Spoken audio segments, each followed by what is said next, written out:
In the harsh Arizona territory of 1882, Clara Harmon's weathered hands shaped each loaf before dawn. From her modest cabin window, she traded bread for pennies, barely enough to buy medicine for her failing mother.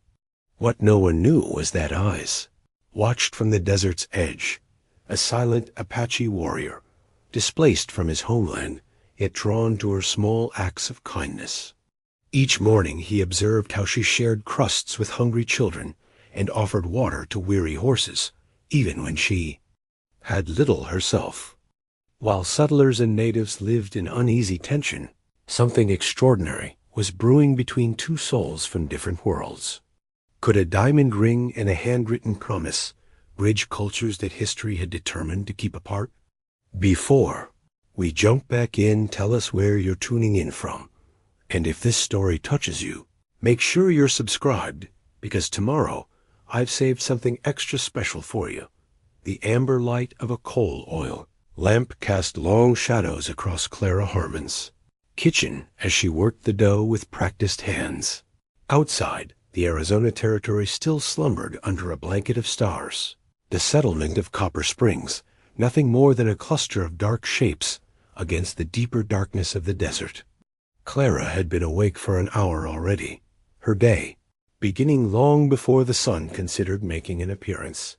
A fit of coughing from the adjoining room made her pause, hands covered in flour.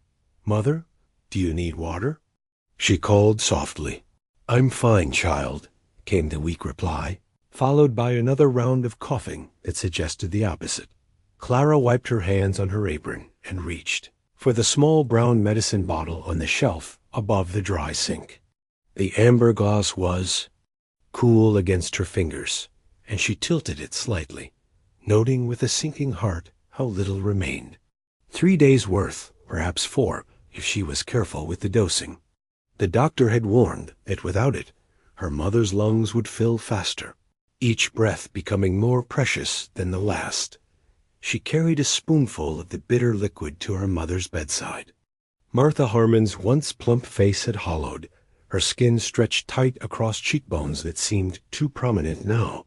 Her eyes, though clouded with pain, still held the sharp intelligence that had guided them across half a continent after Clara's father died. "You should rest more," Martha said as Clara held the spoon to her lips. "Always up before the birds." "Birds don't bake bread," Clara replied with practiced lightness. "And bread means pennies, and pennies mean medicine," Martha finished, swallowing the bitter liquid without complaint. "But you work too hard, Clara. Your hands are old before their time." Clara glanced down at her hands, red, chapped, and dusted with flour, and nails cut short, and the skin around them cracked from constant work and washing. At 26, she sometimes felt twice that age, especially in the pre-dawn hours, when her shoulders ached from kneading and her back protested from being hunched over the work table. "My hands do good work," she said, smoothing her mother's graying hair back from her forehead. "Now rest. I need to finish the morning batch." Back in the kitchen, Clara returned to her dough. This wasn't the life they had imagined when they left Ohio 5 years ago. Thomas Harmon's death from fever had left them with debts and few options. So when Martha's brother wrote of opportunities in the Arizona Territory, they had sold everything. To make the journey west, Uncle John had meant well, but he hadn't survived his first winter in the territory. His small cabin and plot of land passed to them, along with his dreams of a fresh start. Then Martha's cough had started, the dry desert air seemingly eager to steal what remained of her strength. Clara shaped the dough into round loaves with quick, efficient movements. 6 loaves today, 2 rye, 2 wheat, and 2 of her special herb bread that always sold quickly despite costing an extra penny. She worked methodically, her body following the familiar rhythm while her mind calculated and planned. Each loaf would bring 3 to 4 pennies, depending on size and type. If all sold, she might have enough for medicine and perhaps a bit of salt pork to flavor their bean soup for the wheat dot as she worked. Clara's gaze occasionally drifted to the window above her work table, a simple square cut into the cabin wall, framed with rough-hewn pine. The worn wooden sill had been polished smooth by thousands of exchanges. Loaves set out, coins taken in. It was their lifeline, that small opening to the world. Her mother had been the one to suggest selling bread. In Ohio, Martha's baking had always drawn praise, and she had taught Clara every recipe and technique. "We have the skill in our hands," she had said when they first arrived and found themselves with almost nothing, "and everyone needs bread." So, each dawn, Clara set fresh loaves on the windowsill, and throughout the day, people came with their pennies. Some were regulars, the blacksmith's wife, who preferred rye, the school teacher, who always requested a small wheat loaf, the children who sometimes appeared with a single penny clutched in a dirty hand, their eyes wide with hunger. Clara never turned the children away, even when they were a penny short. She would break a loaf and give the larger portion, keeping just a small piece to crumble for the birds or the occasional stray dog. She kept a bucket of fresh water by the window, too, offering a dipperful to thirsty travelers or the horses that pulled their wagons. These small generosities had not gone unnoticed in the settlement. Some, like Dr. Jenkins, approved of her kindness. Others, like shopkeeper Wilson, muttered that she was encouraging beggars and loafers. Clara paid little mind to either opinion. In a place where survival demanded toughness, she had chosen to hold on to something softer, something her father had called the better angels of our nature. What Clara didn't know, couldn't know, was that other eyes had been watching these small acts of mercy. Eyes that observed from the shadows of dawn as she placed warm loaves on the sill, noting how she always smiled, even to those who barely nodded in return. Eyes that had seen her secretly leave water for the wild horses that sometimes ventured near the settlement's edge during dry spells.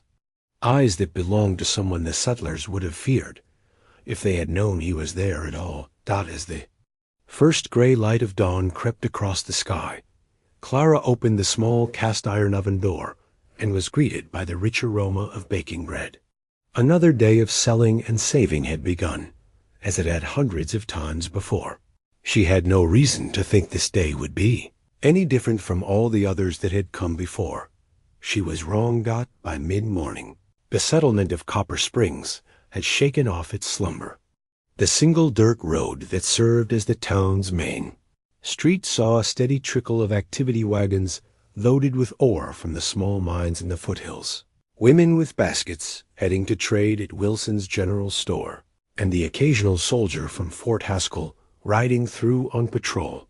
Clara watched this familiar parade from her window as she wiped flour from her hands. The morning's baking was done, 3 loaves already sold. She reached for her mother's recipe book, bound in faded blue cloth and frayed at the edges from years of use. The pages had yellowed with age and were spotted with stains, evidence of a lifetime of creation. Opening to a well-worn page, Clara ran her finger over her mother's neat handwriting. Rye bread with caraway, the heading read, followed by ingredients and instructions. But it was the notes in the margins that Clara treasured most.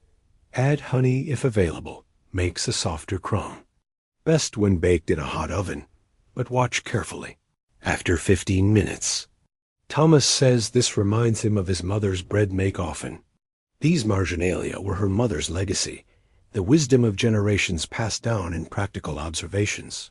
Some recipes bore Clara's own additions now, adaptations made necessary by different ingredients or the peculiarities of her small oven. "Miss Clara! Miss Clara!" The high-pitched call drew her attention back to the window. 10-year-old Emma Wilson, the shopkeeper's daughter, stood on tiptoe outside. "Good morning, Emma," Clara smiled. "What can I get for you today?" "Pa sent me for a wheat loaf," the girl said, then lowered her voice. "But I've got an extra penny of my own for a piece of that herb bread. It's for Mrs. Jenkins. She's feeling poorly today." Clara nodded, reaching for her smallest herb loaf. The doctor's wife had been kind to them, often sending over a jar of preserved fruit or a bit of fresh butter when she could spare it. "Here," Clara said, breaking the loaf and wrapping the larger portion in a cling cloth. "Tell her this is my gift and to steep it in hot water if her throat is troubling her." Emma's eyes widened. "But Pa says we shouldn't take charity." "It's not charity between friends," Clara replied softly. "It's caring." As Emma skipped away, Clara noticed Silas Wilson watching from the doorway of his store, his disapproving frown visible even at a distance. The shopkeeper had made his opinion of Clara's excessive charity known on many occasions. Soft hearts make for empty purses. He'd told her the previous week when she'd given a partial loaf to a tired-looking Mexican traveler who had only half the asking price. And empty purses make for foreclosed properties. The implied threat wasn't subtle. Wilson held notes on several properties in the settlement, including a portion of the debt on Clara and Martha's cabin. But Clara refused to harden her heart simply to fill her pockets. "Good morning, Miss Harmon." Dr. Jenkins tipped his hat as he approached her window. The tall, bearded physician was one of the few educated men in Copper Springs. Having come west after the war between the states, left his Georgia home in ruins. "Doctor," she acknowledged with a nod. "I heard Mrs. Jenkins is unwell. A summer cold, nothing more," he assured her. "But I've come about your mother. How is she responding to the tincture?" Clara's smile faded. "It helps, but ... She glanced at the medicine bottle on the shelf. The doctor understood immediately. "Running low, I see. I'll bring more this evening." He lowered his voice. "And don't concern yourself with payment just yet." "You've been too generous already," Clara protested. "I can't." "You can and you will," he interrupted kindly. "Your mother was the first to welcome Sarah and me when we arrived. Besides," he added with a wink, "your herb bread is payment enough. Sarah swears it has healing properties." As the doctor continued on his rounds, Clara heard the deep, resonant voice of Reverend Stillwell addressing a small group near the church. The minister had been preaching with increasing fervor about the heathen threat since a raid on a ranch 20 miles south had left 2 settlers dead the previous month. "The only good Indian is one who has accepted the Lord's word," he often declared, though Clara had yet to see him make any effort to share that word with the native people, who occasionally came to the edge of town to trade. The few times she had encountered Apache or Navajo traders, Clara had been struck by their dignity and the careful way they conducted their business, despite the obvious mistrust they faced. She had even learned a few words of greeting, much to the scandalized shock of Mrs. Stillwell, who had overheard her once and declared it tantamount to consorting with the enemy. Clara returned to her kitchen, where a pot of beans simmered slowly over the fire. She stirred them absently, her mind on the small cloth pouch hidden beneath a loose floorboard under her bed. Inside were 27 pennies, all she had managed to save over 3 months. Not nearly enough for what they needed, but she added to it faithfully, penny by penny. Outside her small cabin, beyond the boundaries of the settlement, the harsh landscape shimmered under the midday sun. Most settlers saw only emptiness and danger in those vast stretches of rock and scrub, but Clara sometimes wondered what secrets the desert held. On rare occasions, when she ventured to gather herbs or wild onions, she felt watched, though not in a threatening way, more like being under the protection of unseen guardians. What she couldn't know was how right she was. For months now, from a hidden vantage point among the rocks, Nako had observed the settlement. Unlike the other warriors of his scattered band, he did not see only enemies in the white settlers. He saw people, some cruel, some kind, most simply trying to survive in a land that demanded respect and offered little forgiveness for mistakes. And among them all, his eyes had been drawn again and again to the woman at the window with her loaves of bread and her quiet generosity. The woman who spoke softly to everyone, even those who barely acknowledged her. The woman who seemed to understand, as few of her kind did, that in this harsh place, compassion was not weakness, but strength. As shadows lengthened across the desert, Nako moved with the practiced silence of a man who had learned to become one with the landscape. Tall for his people and lean from a life of constant movement, he navigated the rocky terrain as effortlessly as a town dweller might walk a familiar street. He paused at the crest of a small rise, dark eyes scanning the horizon before settling on the distant cluster of buildings that made up the white settlement. From his deerskin pouch, he withdrew a single eagle feather, turning it thoughtfully between his fingers. The feather was more than decoration. It was a reminder of who he had been before, a respected warrior of the people whom the whites called Apache. 3 summers past, during a skirmish with Mexican soldiers near the border, a bullet had torn through his throat. He had survived against all expectations, but his voice had not. The wound had healed into a jagged scar, but the silence remained. In a culture where stories and songs carried the wisdom of generations, a man without a voice faced a peculiar kind of isolation. Rather than burden his band, Nako had chosen to scout alone, watching the movements of soldiers and settlers, providing information, but seldom returning to camp. He had become a shadow, even among his own people present, but not fully part of their circle anymore. The eagle feather had been a gift from his father, when Nako had earned his place among the warriors. The eagle sees all but speaks only. When necessary, his father had told him, "You would do well to follow this example." The memory brought a fleeting smile to Nako's face. How completely he now embodied that counsel. With practiced movements, Nako secured the feather in his hair and continued his journey toward the hidden canyon that had become his shelter. Unlike many of his people who preferred temporary brush shelters, Nako had built a small, permanent structure tucked against the canyon wall. Invisible unless one knew exactly where to look, inside was sparse but orderly weapons and tools. Hung from pegs, a carefully tended fire pit, a sleeping platform covered with hides, and most remarkably, a small table fashioned from salvaged wood. On this table sat his most valued possessions, a collection of plants, roots, and seeds carefully sorted and stored in pottery, containers, and woven baskets. Nako had always possessed a gift for finding and using plants that healed. His grandmother had recognized this talent early, teaching him which plants to gather and how to prepare them. This knowledge had saved his own life after his injury and had made him valuable to his people despite his silence.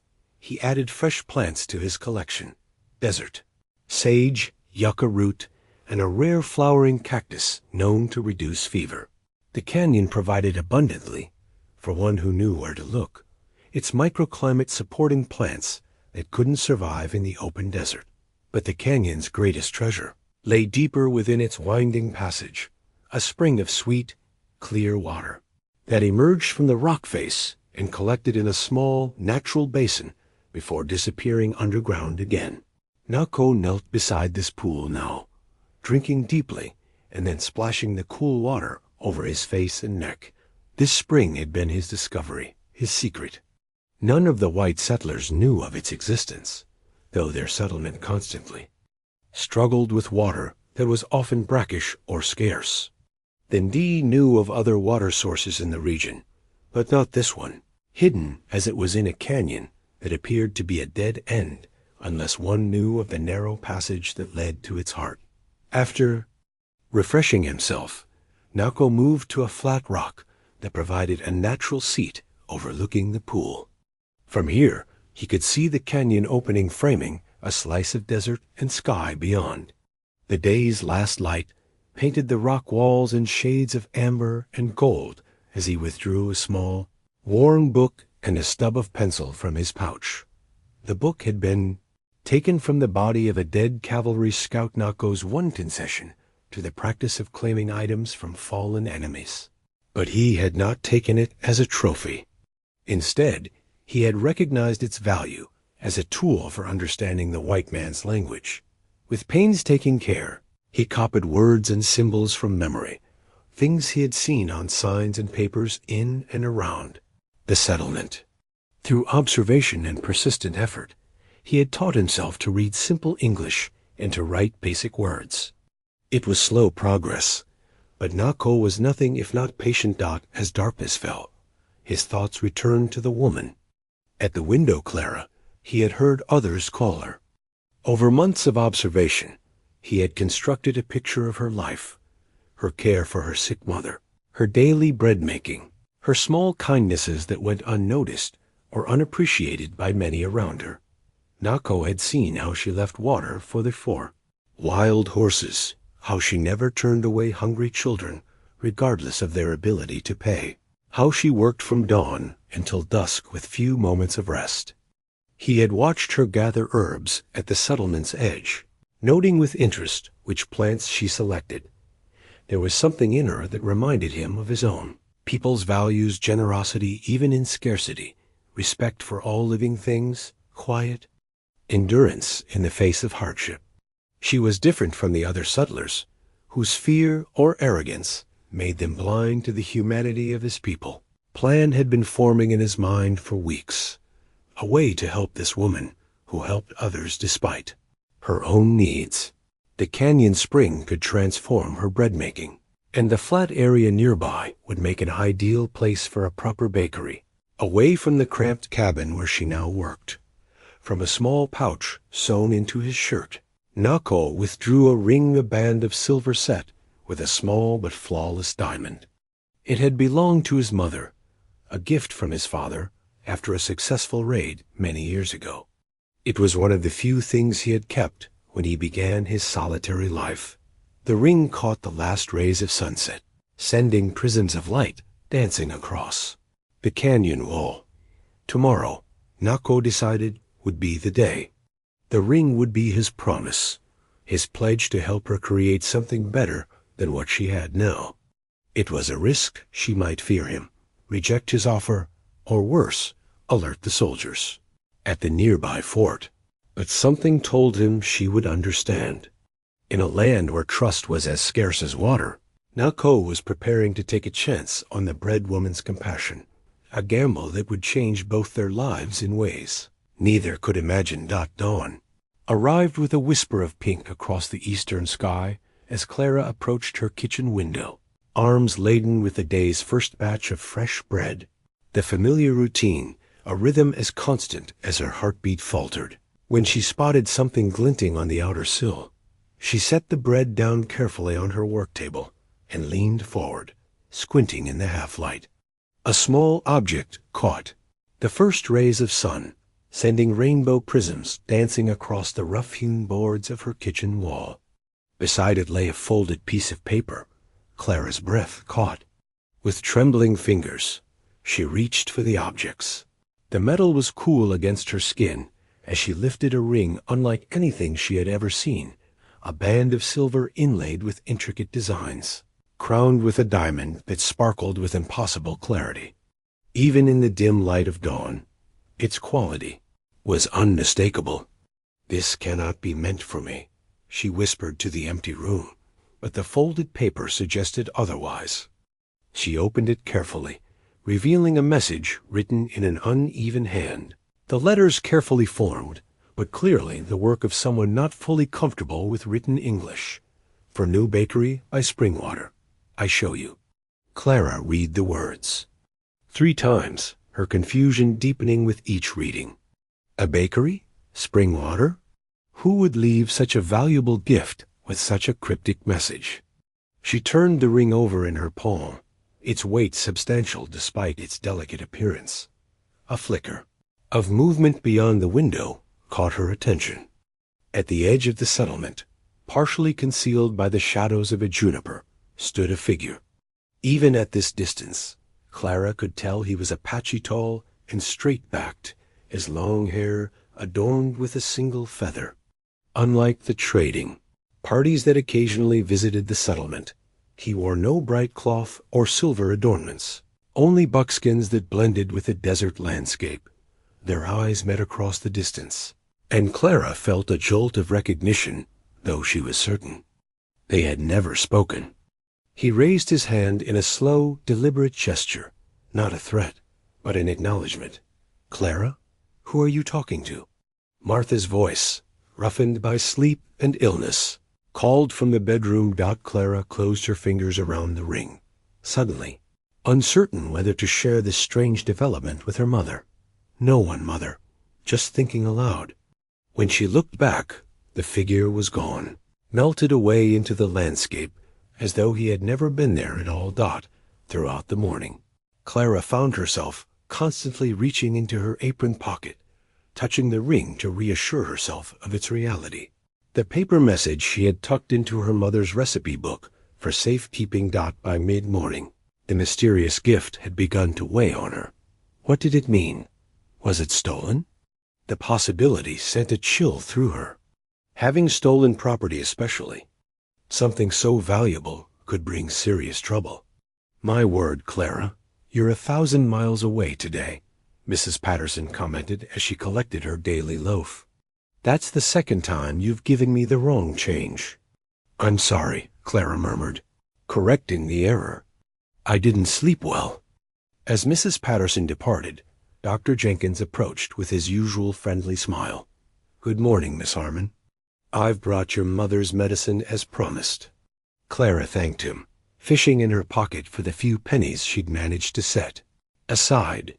Her fingers brushed against the ring, and before she could consider the wisdom of her actions, she blurted, "Dr. Jenkins, might I ask your opinion on something?" The doctor's eyebrows rose in mild surprise. "Of course." She withdrew the ring, holding it in her palm. "I found this on my windowsill this morning. I've never seen its like before." Jenkins's eyes widened as he took the ring, examining it carefully in the sunlight. "Nor have I, at least not in these parts. This is fine craftsmanship, European perhaps." He turned it, studying the diamond. "And this stone is exceptional. Where did you say you found it?" "On my windowsill," Clara repeated, "with a note about a bakery in spring water." The doctor's expression turned grave. "Clara, this is an extremely valuable piece.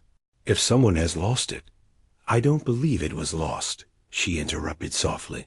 "It was left deliberately, as a gift." "A gift? From whom?" Clara hesitated, the image of the silent Apache warrior flashing in her mind. "I'm not certain," she said finally. "Well, I'd suggest you keep it safe and quiet," Jenkins advised, returning the ring. "Items of such value have a way of attracting unwanted attention in a place like this." As if summoned by his words, Silas Wilson emerged from his store, his narrow face tightening at the sight of the doctor and Clara in conversation. The shopkeeper made his way toward them with determined strides. "What's this I hear about found treasure?" he demanded without preamble. Clara slipped the ring back into her pocket as Silas Wilson's shadow fell across her windowsill. The shopkeeper's eyes gleamed with poorly concealed avarice. "Good morning, Mr. Wilson," Dr. Jenkins said smoothly. "I was just delivering medicine to Mrs. Harmon." "And discussing jewelry, it seems," Wilson replied, his gaze fixed on Clara's pocket. "News travels fast in Copper Springs, Miss Harmon. My Emma mentioned something about a ring." Clara silently cursed herself for not being more discreet. The doctor's daughter must have been watching from the store. "It's nothing of consequence," she said, her fingers closing protectively around the ring in her pocket. Wilson's thin lips stretched into what might charitably be called a smile. "If that's the case, you wouldn't mind showing it to me. I do have some experience with valuables, being a businessman." Before Clara could respond, a bout of coughing erupted from inside the cabin. "Excuse me," she said, grateful for the interruption. "My mother needs me." "Of course," Jenkins interjected. "I'll come check on her this evening." He gave Clara a meaningful look before turning to Wilson. "I believe you have customers waiting, Silas." Inside, Clara found her mother struggling to sit up, her breathing labored. "Here," Clara said, measuring out a dose of the fresh medicine. "This will help." As Martha's breathing eased, she fixed her daughter with a penetrating look. "What's troubling you, child? I heard voices." Clara hesitated, then withdrew both the ring and the note from her pocket. "Someone left these on the windowsill before dawn." Martha studied the items with surprise. "Who would leave such a valuable gift?" "I'm not certain," Clara replied, though the image of the Apache man remained vivid in her mind. "The note mentions a bakery and spring water, but it makes little sense." "Unless," Martha said thoughtfully, "there's a spring somewhere nearby that we don't know about." She coughed lightly. "Your father always said this land held secrets for those patient enough to discover them." Clara reread the simple message. "For new bakery by spring water. I show you." "It could be dangerous," she mused. "Life is dangerous," her mother replied with unexpected firmness. But hiding from the unknown never led to anything worthwhile. The rest of the day passed in a blur of customers and speculation. Clara caught several people eyeing her curiously, and by afternoon, Reverend Stillwell himself appeared at her window. "Miss Harmon," he began without preamble, "I understand you've come into possession of an item of significant value." "Word travels quickly," Clara observed dryly. "In matters that concern the community's welfare, yes." The minister's tone was grave. "There have been reports of missing valuables from settlements to the south, items taken during raids." Clara felt a chill. "You believe the ring is stolen?" "I believe you should consider its source carefully," Stillwell replied. "If it was indeed left by one of the savages, as rumor suggests—" "I never said who left it," Clara interrupted. "Nevertheless," he continued, "accepting gifts from heathens is dangerous business spiritually and practically. I strongly suggest you turn the ring over to the authorities at Fort Haskell." After the minister departed, Clara closed her window early, something she rarely did while daylight remained. Her mind was a tangle of confusion. If the ring was stolen, she wanted no part of it. Yet something about the careful placement, the handwritten note, spoke of intention rather than random disposal of plunder. As dusk gathered, Martha's condition worsened. Her fever rose, and the coughing spells grew more frequent. Clara used the last of the day's medicine, knowing there would be none until the doctor returned. "I'll be fine," Martha insisted between coughs. "Just need rest." But Clara saw the truth in her mother's sunken eyes and the blue tinge around her lips. Without better medicine or a miracle, Martha Harmon would not survive many more such episodes. The ring sat heavy in Clara's pocket, its value suddenly taking on new significance. It could buy medicine, better food, maybe even a trip to Tucson, where doctors might have treatments unavailable in Copper Springs. "Forgive me," she whispered, making her decision. She would find the Apache man, return his ring, and explain that she couldn't accept such a gift, no matter its purpose. After assuring her mother was sleeping, Clara slipped out into the gathering darkness. The desert evening was cool, stars beginning to prick the indigo sky. She moved cautiously toward the settlement's edge, where she had seen the figure that morning. "Hello?" she called softly, feeling foolish. "Is anyone there?" Silence answered, broken only by the distant cry of a night bird. Clara was about to turn back when a small stone clattered nearby. She whirled, heart pounding. He stood not 10 feet away, materialized from the shadows like a spirit. Taller than she had realized, with features that seemed carved from the desert itself, high cheekbones, obsidian eyes, skin burnished by sun and wind. The eagle feather in his hair caught the last light of day. Clara's breath caught. For a long moment, neither moved. Then, with deliberate slowness, she withdrew the ring from her pocket and held it out. "I cannot accept this," she said, trying to keep her voice steady. "It's too valuable." The Apache warrior made no move to take it. Instead, He gestured toward the distant hills, then pointed at Clara, and finally touched his heart. "I don't understand," she said. He pointed again, more insistently, then made a motion like shaping bread. Clara frowned. "You want to show me something? The spring water?" A nod, a single dip of his head. "Now?" she asked, glancing back toward her. Cabin where her mother slept. Another nod, followed by a gesture that seemed to say, "Not far." Clara hesitated on the knife edge of decision. Everything she had been taught warned against trusting, against following. Yet something deeper than caution pulled her forward. "Show me," she said.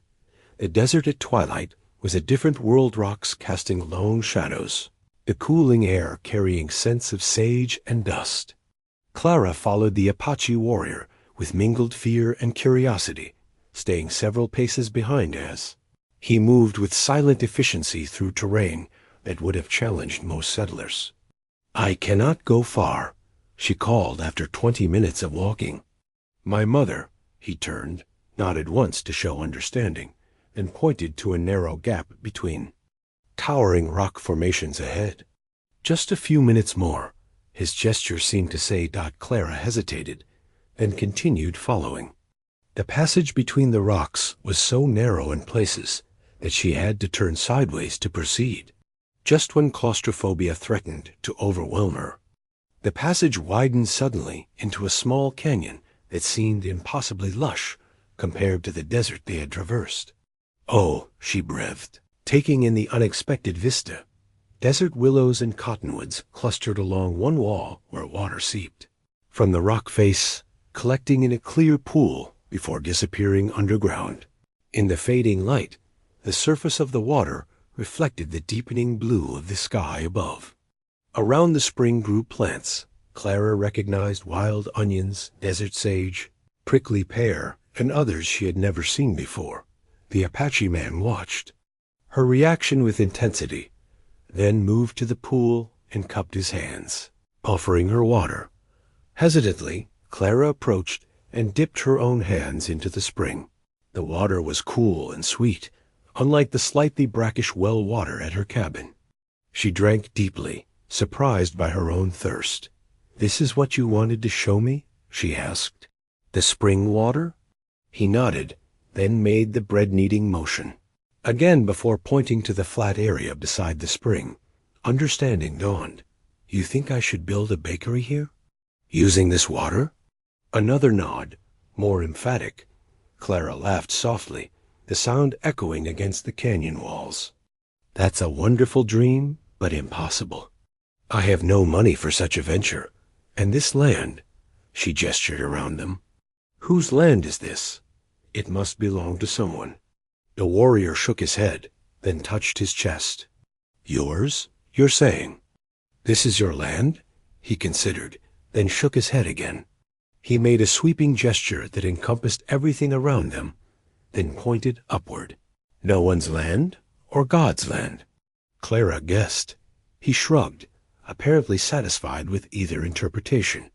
"But why would you share this with me? Why the ring?" She pulled the diamond ring from her pocket. The warrior pointed to her, mimicked her giving bread to children and water to horses. "Because I'm kind?" Clara asked, bewildered. "Many people are kind." He shook his head firmly, then tapped his chest and made a slashing motion across his throat, pointing to his mouth. Only then did Clara notice the jagged scar across his neck. "You can't speak," she realized. "That's why you left a note instead of telling me." He nodded, then held out his hand, palm up, not for the ring, but in a gesture of offering. "I don't even know your name," Clara said. The warrior looked thoughtful, then picked up a stick and scratched in the dirt. "Nako," Clara pronounced carefully. "I'm Clara." He nodded, already knowing this, then pointed again to the spring and made the bread-making gesture. Clara dipped her cupped hands into the spring again, this time bringing the water to her face and inhaling its scent. It smelled cleaner, fresher than any water she had encountered in the territory. "You!" Think this water would make better bread? She asked. Nako nodded enthusiastically. May I bring some back with me? To try? He gestured his approval, and Clara emptied her small canteen, refilling it with spring water. As she did, a wild thought took shape in her mind. What if he was right? What if this water could transform her bread? Better bread would fetch higher prices, which could mean more medicine for her mother. Perhaps even enough savings to consider a proper bakery someday. The light was failing rapidly now, the canyon filling with shadows. Nako gestured toward the passage, indicating it was time to return. Thank you for showing me this, Clara said as they made their way back. But I still cannot accept your ring. It's too valuable. Nako made a dismissive gesture, in mind placing the ring on the windowsill. You want me to keep it on the windowsill? As a promise? He nodded, satisfaction evident in his eyes. When they reached the edge of the settlement, Nako stopped. He would go no further. In the deepening dusk, he was little more than a silhouette against the darkening landscape. Will I see you again? Clara asked. He pointed to her window, then to the sun, and held up one finger. Tomorrow morning? She guessed. A nod, then he was gone, melting into the gathering night as silently as he had appeared. Clara hurried back to her cabin, mind racing with possibilities. Her mother was still sleeping, her breathing labored but steady. After checking on her, Clara went straight to her kitchen and mixed a small batch of dough using the spring water. The texture was different, immediately smoother, more elastic under her hands.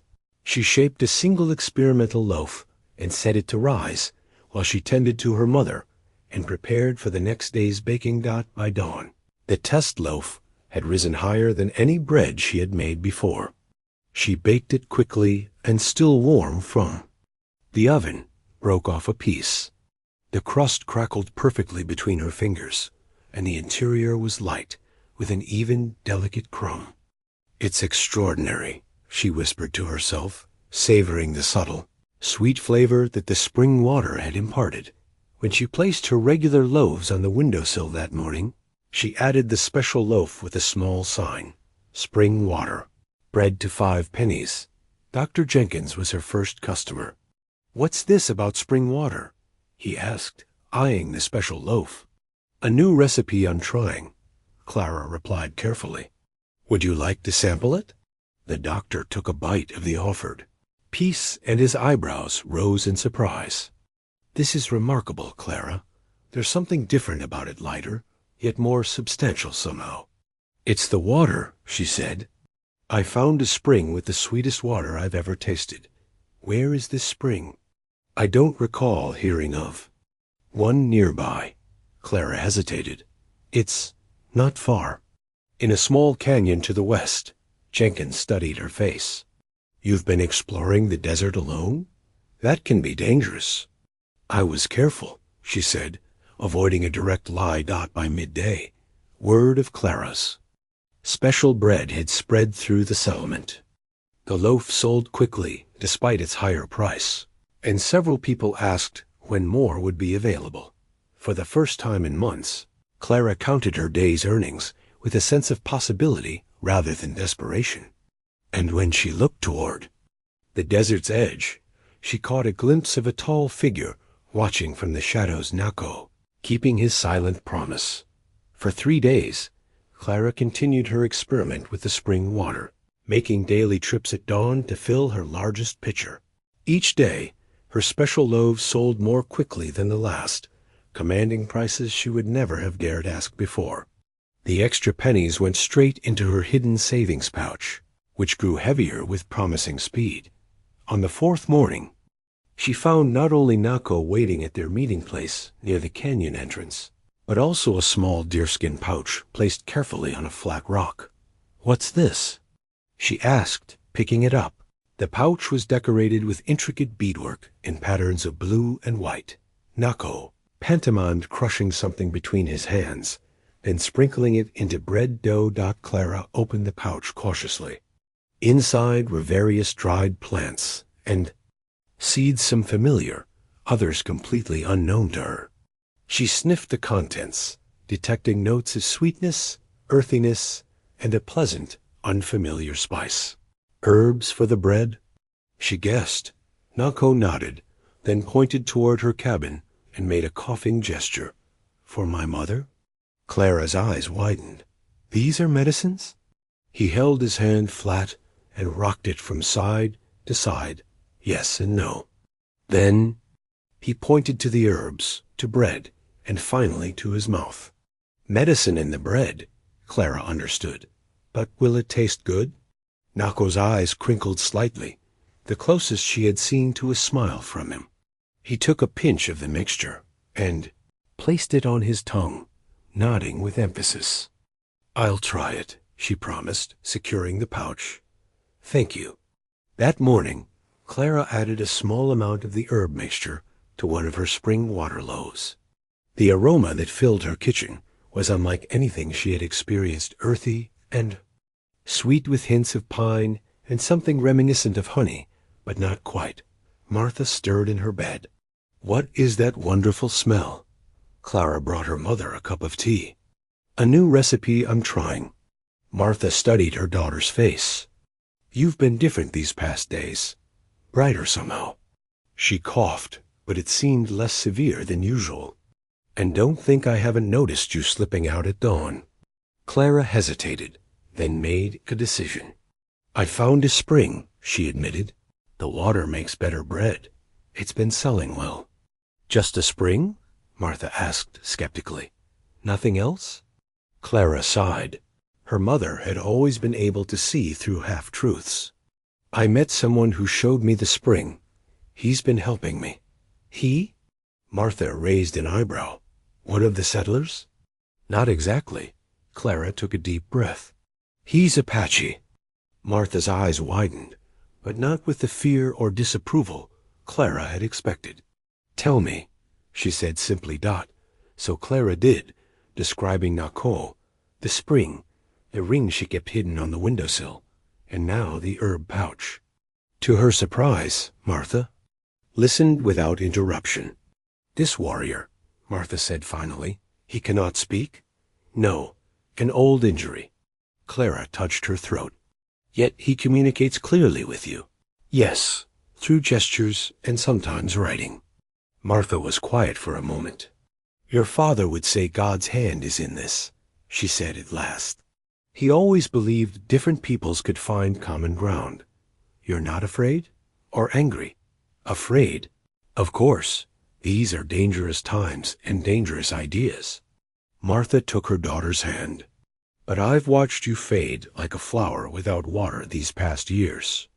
Now I see life in your eyes again. She coughed lightly. Just be careful, child. Not everyone will understand. The herb bread sold even faster than the regular spring water loaf. By mid-afternoon, Clara had taken in more pennies than in any previous day of baking. More surprisingly, people returned with specific requests. My Henry's cough seemed better after eating your new bread, Mrs. Taylor reported. Do you have more of the same? Dr. Jenkins was particularly interested. These herbs, he inquired when collecting his daily loaf, where do they come from? They grow wild in the desert, Clara answered truthfully. I've been experimenting with local plants. Fascinating. The doctor broke off a piece of the herb bread and studied it. This reminds me of something I read about native healing traditions. They often incorporate medicines into foods. Clara kept her expression neutral. Is that so? Indeed. Some of our most effective remedies originated with indigenous knowledge. Jenkins lowered his voice.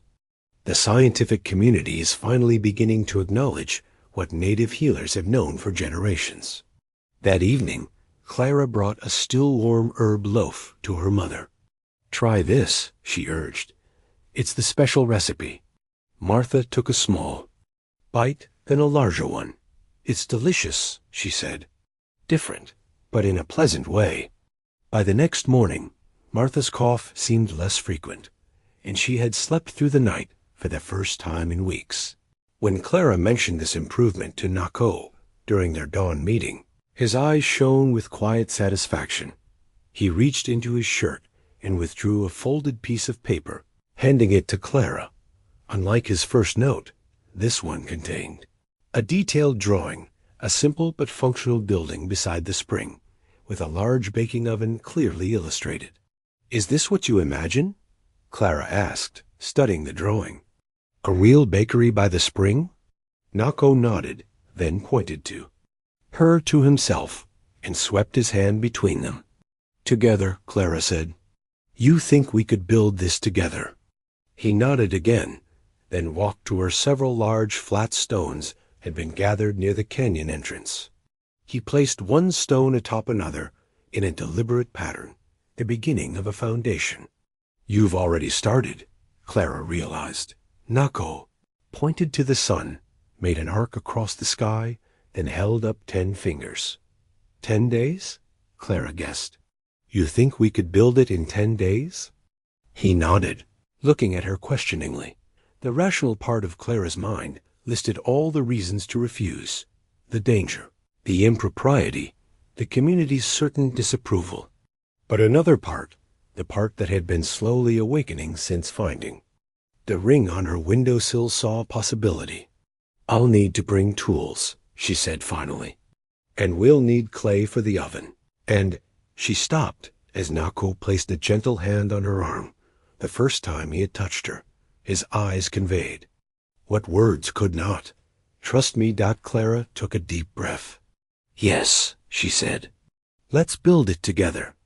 A morning market in Copper Springs was busier than usual, with 3 supply wagons having arrived from Tucson the previous day.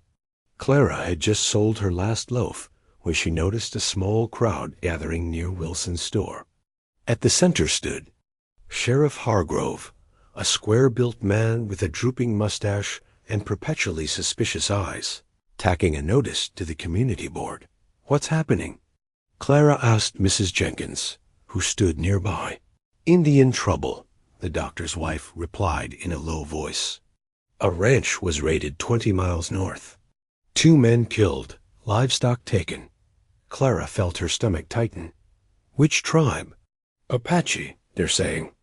Mrs. Jenkins glanced at her curiously. "Why do you ask?" "Just wondering if they're sure," Clara replied, trying to keep her voice casual. "Sometimes blame falls before facts are gathered."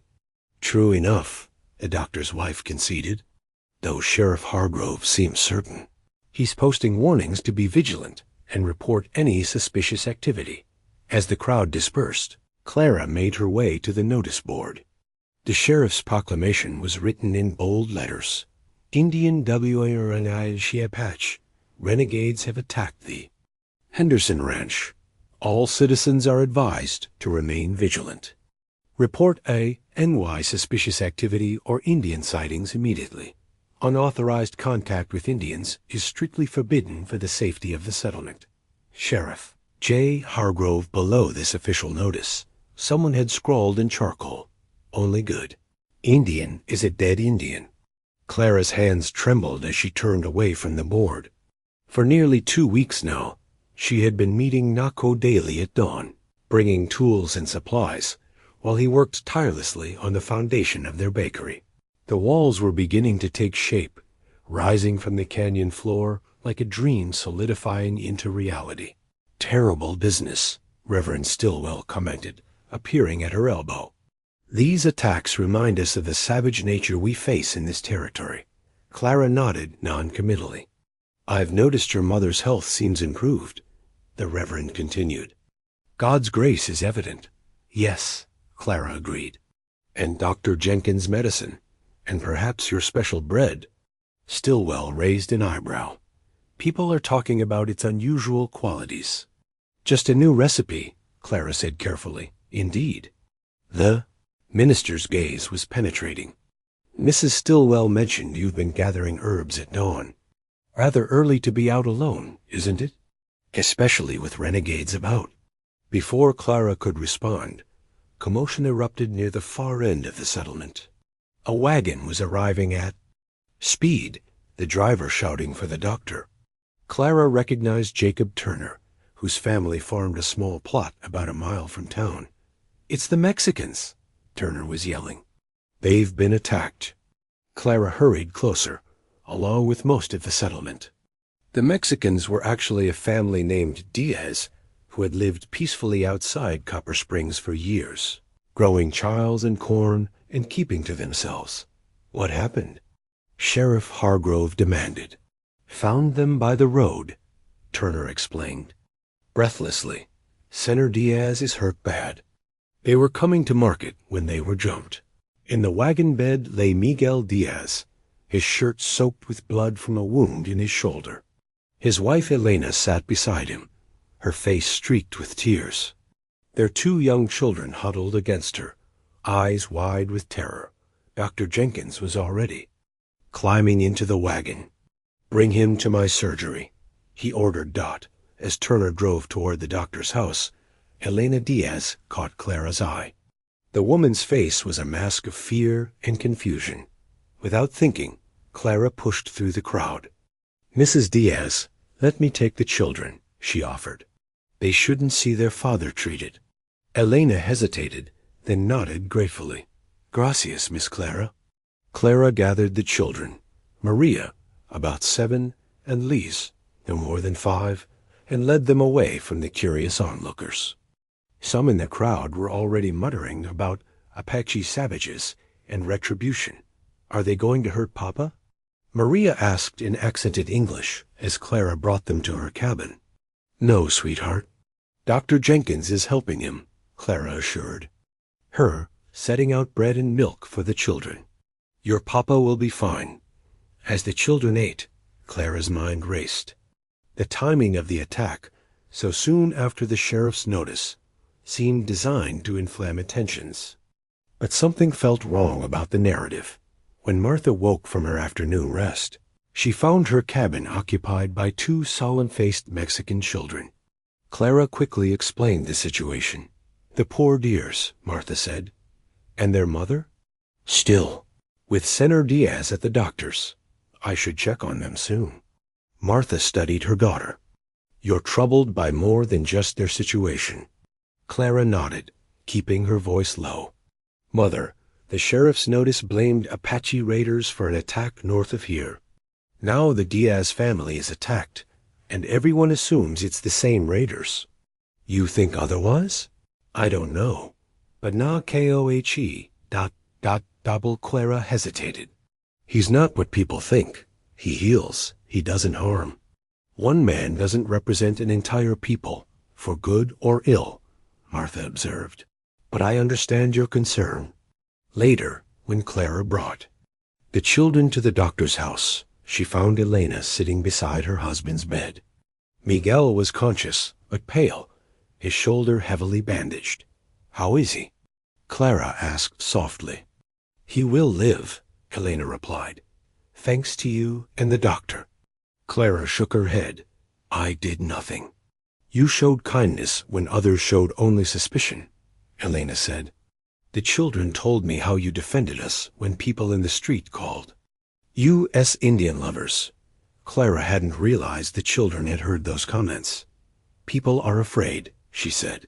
"Fear makes them cruel sometimes," Miguel stirred.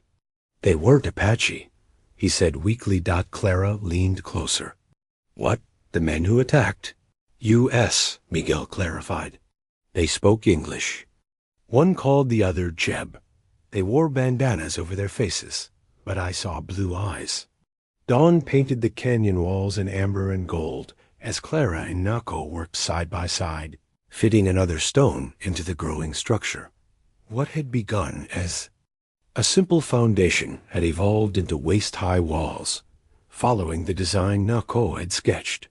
The bakery was taking shape, a sturdy rectangle with large windows, planned for the eastern and western walls to capture both morning and evening light.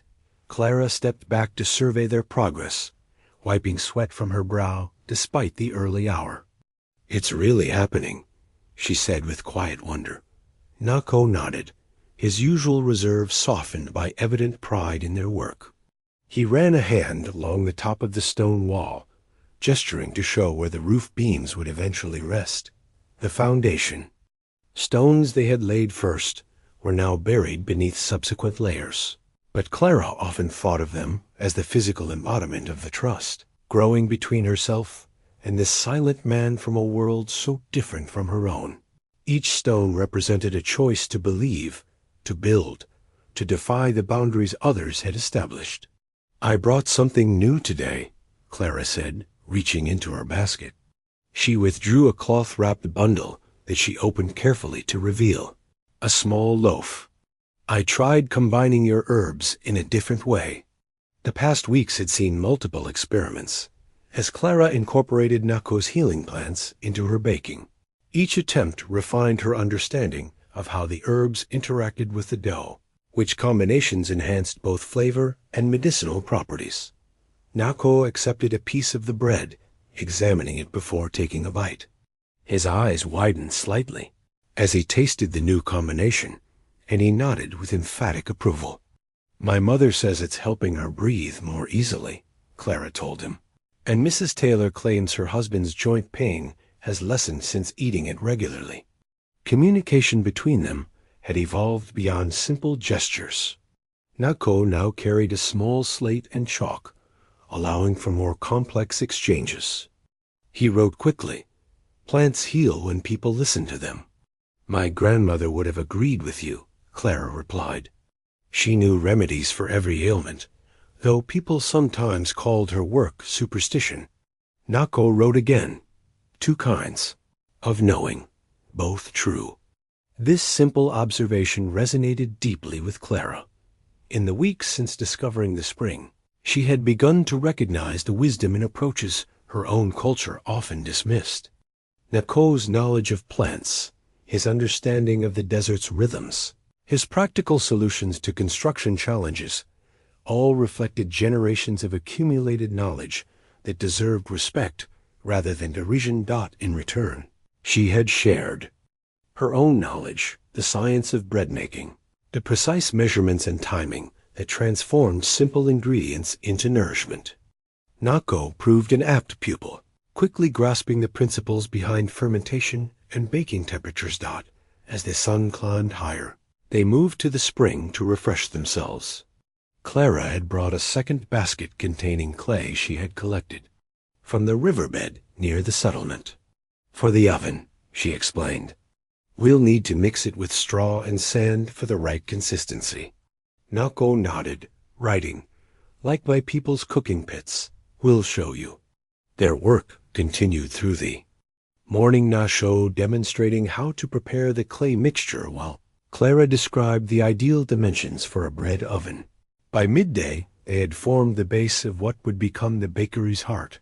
"I should return soon," Clara said reluctantly. "People will wonder where I've been." The settlement had indeed begun to notice her extended absences. Questions came with increasing frequency about her herb gathering, about the improvement in her bread, about her mother's surprising recovery. Clara deflected most inquiries, but maintaining the secret grew more challenging with each passing day. Nako seemed to read her thoughts. He wrote, "Dangerous for you?" "Some people are suspicious by nature," Clara replied carefully, "and fear of your people runs deep, especially now with the attacks." Nako's expression darkened. He wrote with quick, forceful strokes, "Not my band. We seek peace." "I believe you," Clara assured him. "And the Diaz family says their attackers were white men, not Apache." This information visibly surprised Nako. He considered it, then wrote, "Deliberate? To blame my people?" "Perhaps," Clara admitted. "Sheriff Hargrove seems determined to find Apache raiders, regardless of evidence." Nako's face showed a weary resignation that spoke of long experience with such injustice. After a moment, he wrote, "Continue building anyway. Make place of peace." As Clara gathered her belongings to return to the settlement, Nako stopped her with a gentle touch on her arm. He wrote one more message, "Bring mother when ready. Spring water will help." The suggestion took Clara by surprise. My mother? Here? Nako nodded solemnly. The idea seemed impossible at first. Martha's weakness, the difficult terrain, the risk of discovery. Yet Clara couldn't deny the potential benefits. The spring water and fresh air might do more for her mother than all the doctor's medicines combined. I'll consider it, she promised. When Clara returned to her cabin, she found Dr. Jenkins waiting for her. The physician's expression was troubled. Clara, he began without preamble, I've come about your mother. Fear clutched at Clara's heart. Has she worsened? Quite the opposite, Jenkins replied, his brow furrowed. Her improvement is remarkable, almost inexplicable given the advanced state of her condition. Relief flooded through Clara, followed quickly by wariness. Isn't that good news? Of course, the doctor said.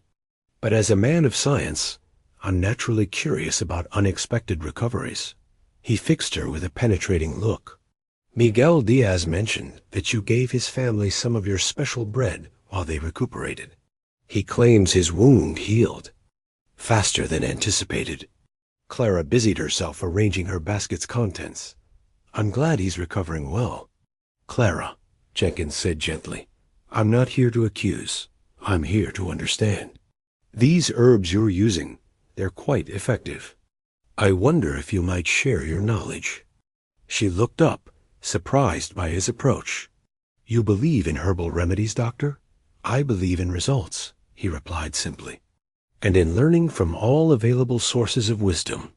He hesitated, including those our community might traditionally dismiss. The implicit understanding in his words was clear. Though he didn't say it directly, Jenkins suspected or knew that her knowledge had a native source. I'm still learning myself, Clara said carefully.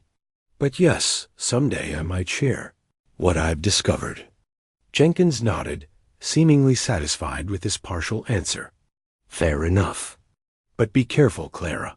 Silas Wilson has been asking questions about your frequent disappearances at dawn.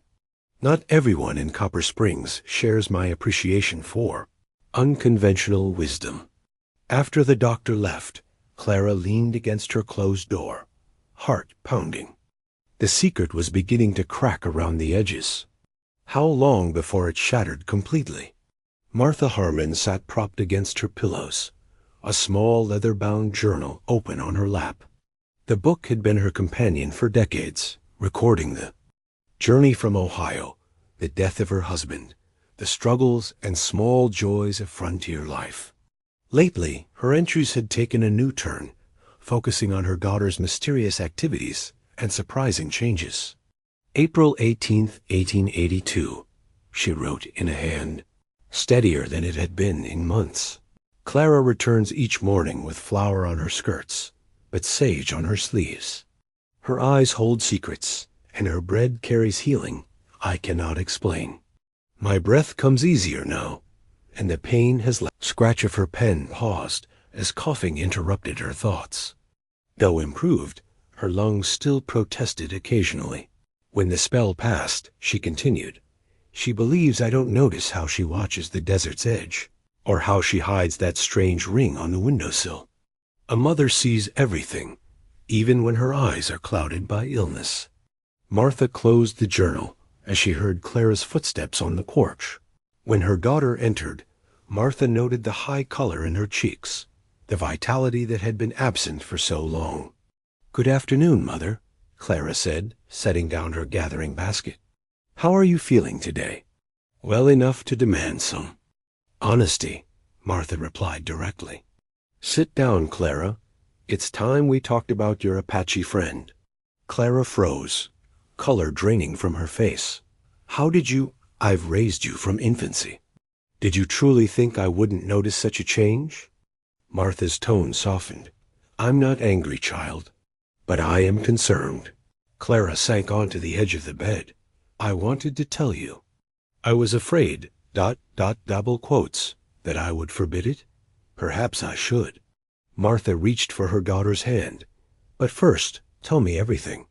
And so Clara did about Nako and the spring, the bakery they were building, the herbs that had brought such improvement to Martha's condition. As she spoke, Martha watched her daughter's face transform, animated by an enthusiasm and purpose long absent. "You care for him," Martha observed when Clara finally fell silent. "I respect him," Clara corrected quickly. "He's kind and wise, and he's helped us without asking anything in return. Except partnership in this bakery scheme," Martha pointed out. "It's not a scheme, it's a real possibility." Clara's chin lifted stubbornly. "The spring water makes extraordinary bread, and his knowledge of healing plants could help so many people." Martha considered this, absently fingering the worn cover of her journal. "Does he have a family?" "His own people who might object to his friendship with a white woman." "He lives alone now?" "His voice was lost in battle, and he chooses to live apart from his band." Clara hesitated. "But he's not entirely separated." "From them? I think he still provides information, perhaps protection. All the more reason for caution." Martha sighed. "The territory is increasingly dangerous for both our peoples." "Which is why what we're building matters," Clara insisted. "It could be a place of coming together rather than conflict." Martha studied her daughter, recognizing the same stubborn idealism that had characterized her late husband. "I should meet him," she said finally.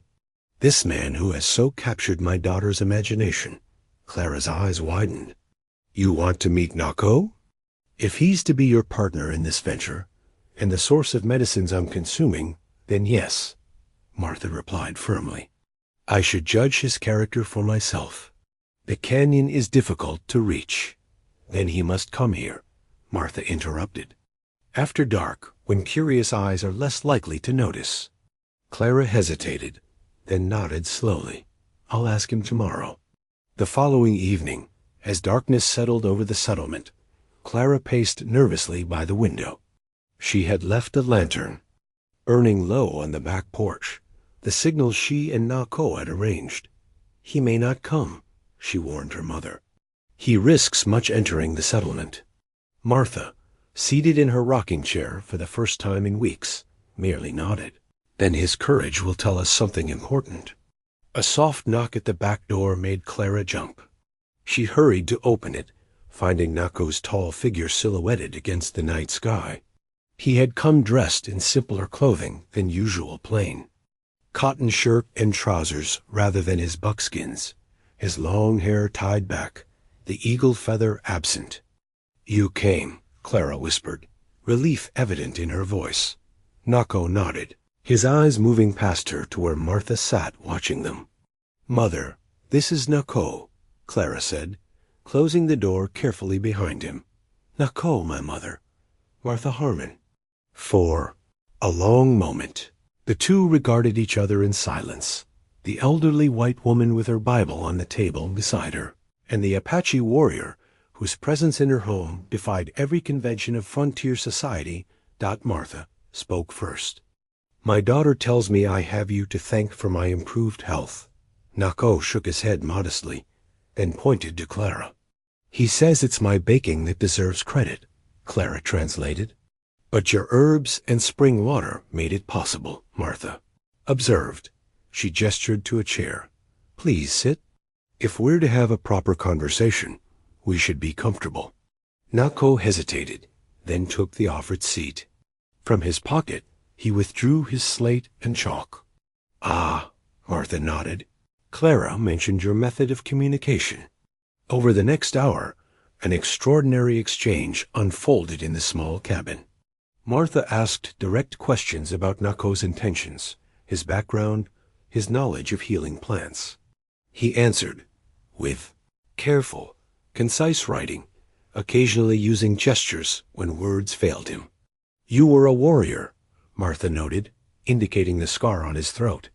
Nako wrote, "was. Now seek different path. Because of your injury?" "Because of what I learned." From it, he paused, then added, "Life is sacred." "All life." Martha nodded slowly. "My husband believed the same." She reached for a daguerreotype on the side table, showing a bearded man with kind eyes. Thomas was a gentle soul. He never carried a weapon, even when others thought him foolish. For it, Nako studied the image respectfully, then wrote, "Wise man."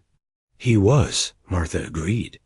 He also believed different peoples could live together in peace, given the chance. She smiled faintly. He would have approved of your bakery idea, I think. As the evening progressed, Martha shared stories of her own youth, including a surprising revelation. When I was a girl in Pennsylvania, my family befriended a Lenape woman who taught my mother plant remedies. I still remember how the neighbors gossiped, but my mother never cared. Her eyes twinkled. Perhaps stubbornness runs in our blood. By the time Nako prepared to leave, something had shifted in the small cabin a bridge formed between worlds. That most would consider irreconcilable dot at the door, Martha addressed him directly. "Thank you for caring for my daughter's safety and for bringing healing to our home."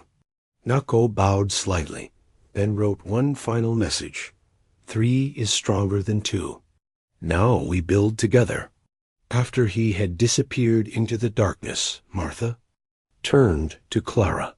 "Well," she said with unexpected brightness, "we should start packing my things for a trip to this miraculous spring of yours. I believe the desert air might do me good." The journey to the canyon had been arduous but transformative for Martha. Clara and Nako had fashioned a travois-like conveyance, enabling them to transport the older woman over the rough terrain. Upon arriving at the spring, Martha had wept, moved by both the unexpected beauty of the hidden canyon and the evidence of what her daughter and Nako had built together. 3 weeks had passed since then. Martha now occupied a small shelter. Nako had constructed near the bakery, sleeping better than she had in years, with the desert's clean air filling her lungs. Each day brought visible improvement to her condition as she drank the spring water and consumed the herb-infused bread. The bakery itself had transformed from a simple stone structure to a fully functional building. Walls rose solidly from the foundation, supporting a carefully constructed roof of timber and brush that provided shade while allowing smoke to escape. The clay oven, built to Clara's specifications, but incorporating Nako's knowledge of heat retention, stood proudly against the eastern wall. Clara divided her time between the canyon and her cabin in the settlement, maintaining appearances, while transitioning her life gradually toward their new venture. Each day she brought supplies and carried back loaves baked in the new oven bread that fetched ever higher prices as word of its quality and healthful properties spread beyond Copper Springs. On this particular morning, Clara arrived at this canyon to find Nako working intently on a piece of wood, his hands moving with practiced precision as he carved intricate patterns into its surface. "What are you making?" she asked, setting down her basket of supplies. "KOH." He held up the partially completed sign, roughly 2 feet long and 1 foot high. The smooth pinewood surface already bore beautifully carved letters spelling Canyon Spring Bakery.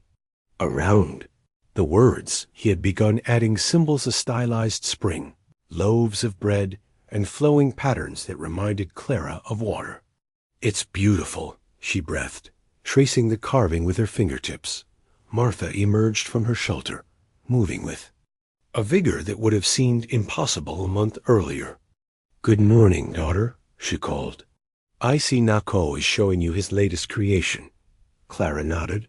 "A sign for the bakery, though I'm not sure where we'll hang it, given our need for secrecy." "Perhaps secrecy won't always be necessary," Martha suggested, exchanging a meaningful glance with Nako.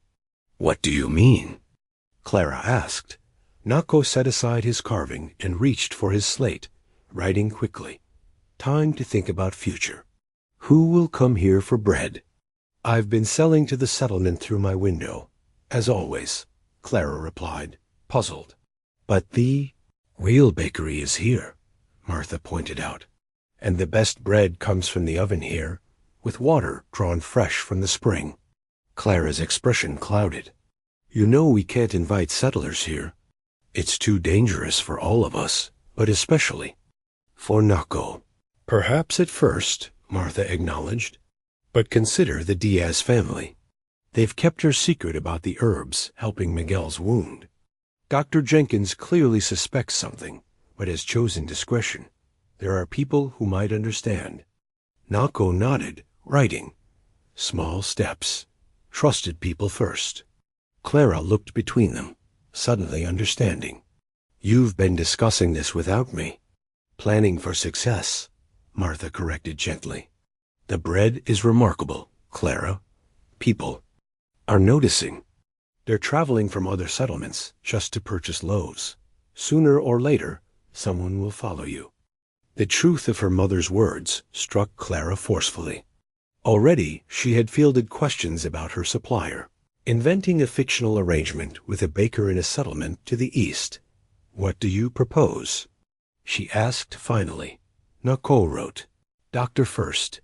He understands plants, respects knowledge.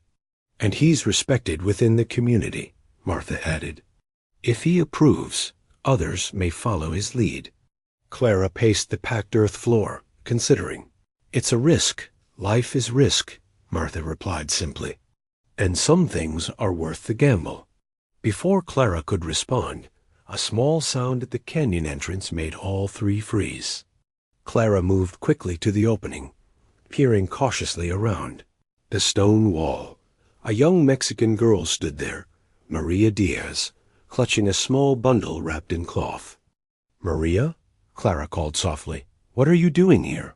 The girl started, clearly not expecting to be discovered. Miss Clara, I followed you. Her eyes were wide with both fear and excitement.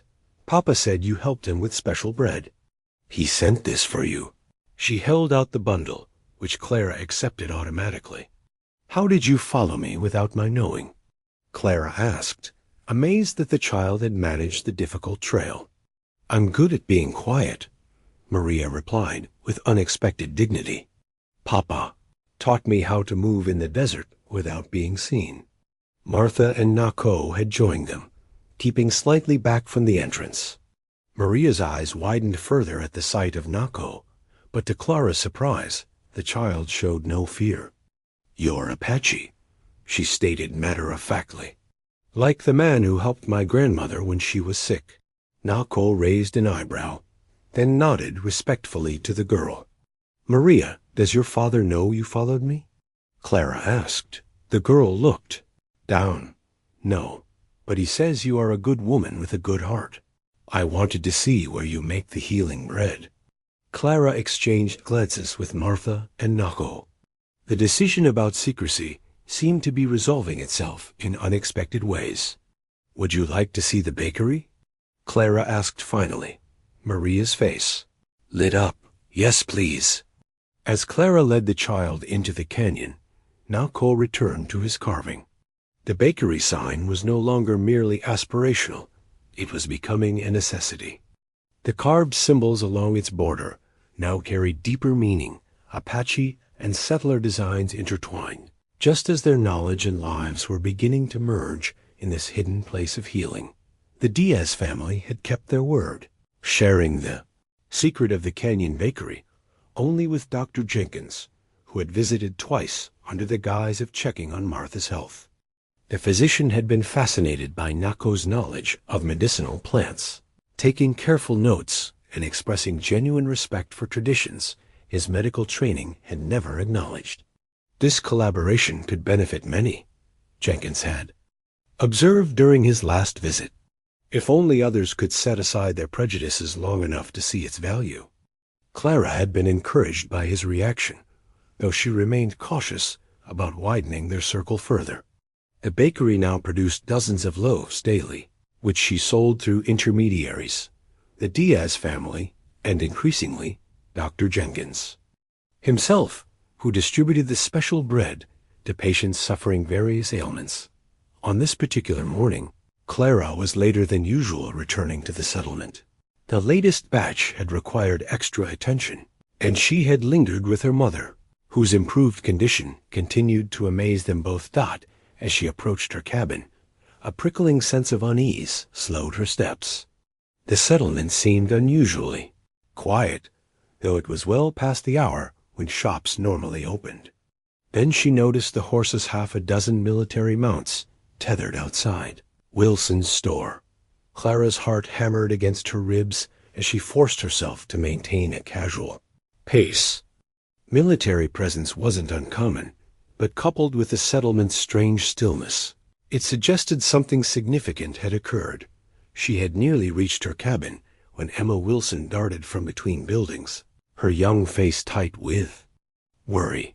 "Miss Clara," the girl whispered urgently. "Pa's been looking for you. They're soldiers, and they have papers, and—" "Slow down, Emma," Clara interrupted gently. "What papers?" "Orders," Emma replied, glancing nervously toward the store. "About Indians. Pa says there's a reward now for reporting them, and—" she broke off, looking miserable. "He told the soldiers about you going out at dawn all the time." Cold dread settled in Clara's stomach.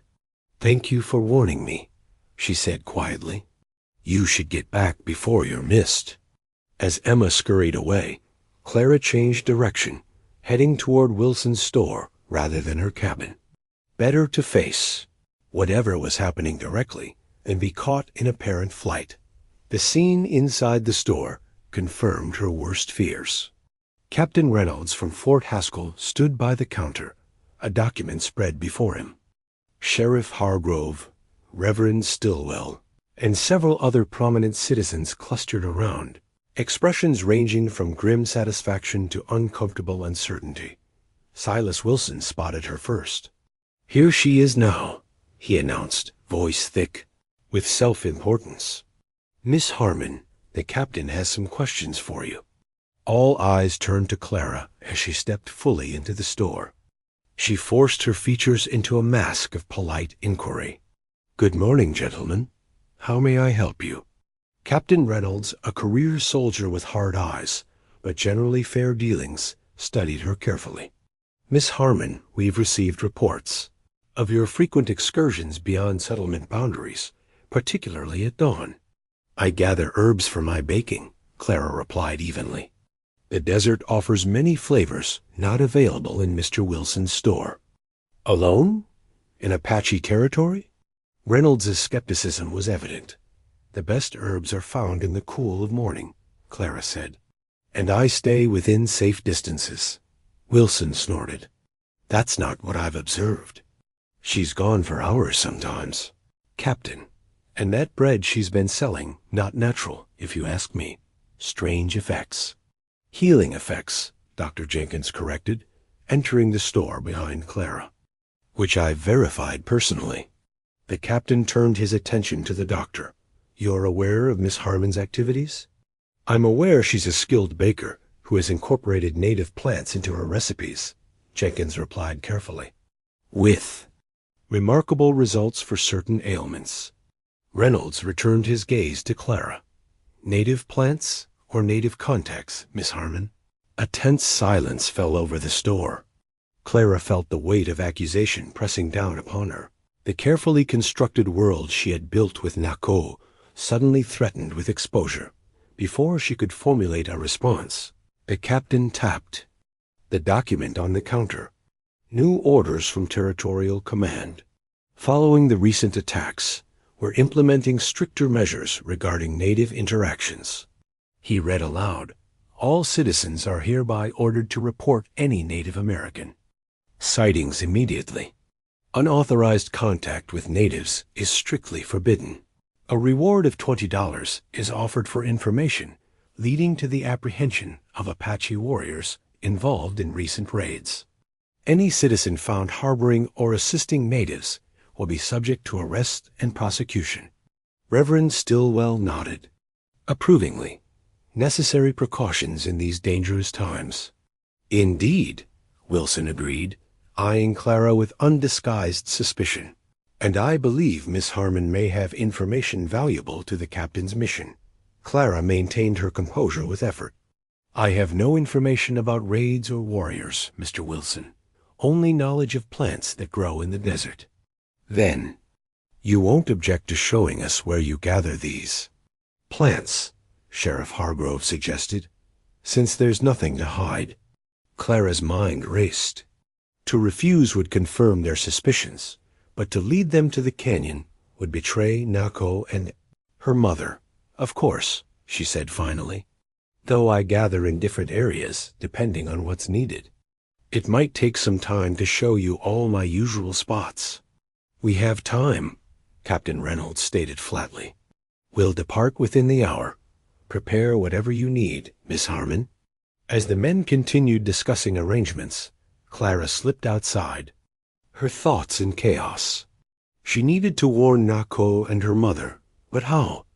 The settlement would be watching her every move now. Then she spotted Miguel Diaz loading his wagon at the far end of the street, his daughter Maria beside him. Their eyes met across the distance, and in that moment, Clara knew she had found her messenger Dot. As Clara gathered her herb basket from her cabin, she frantically searched through the small wooden box where she kept important documents.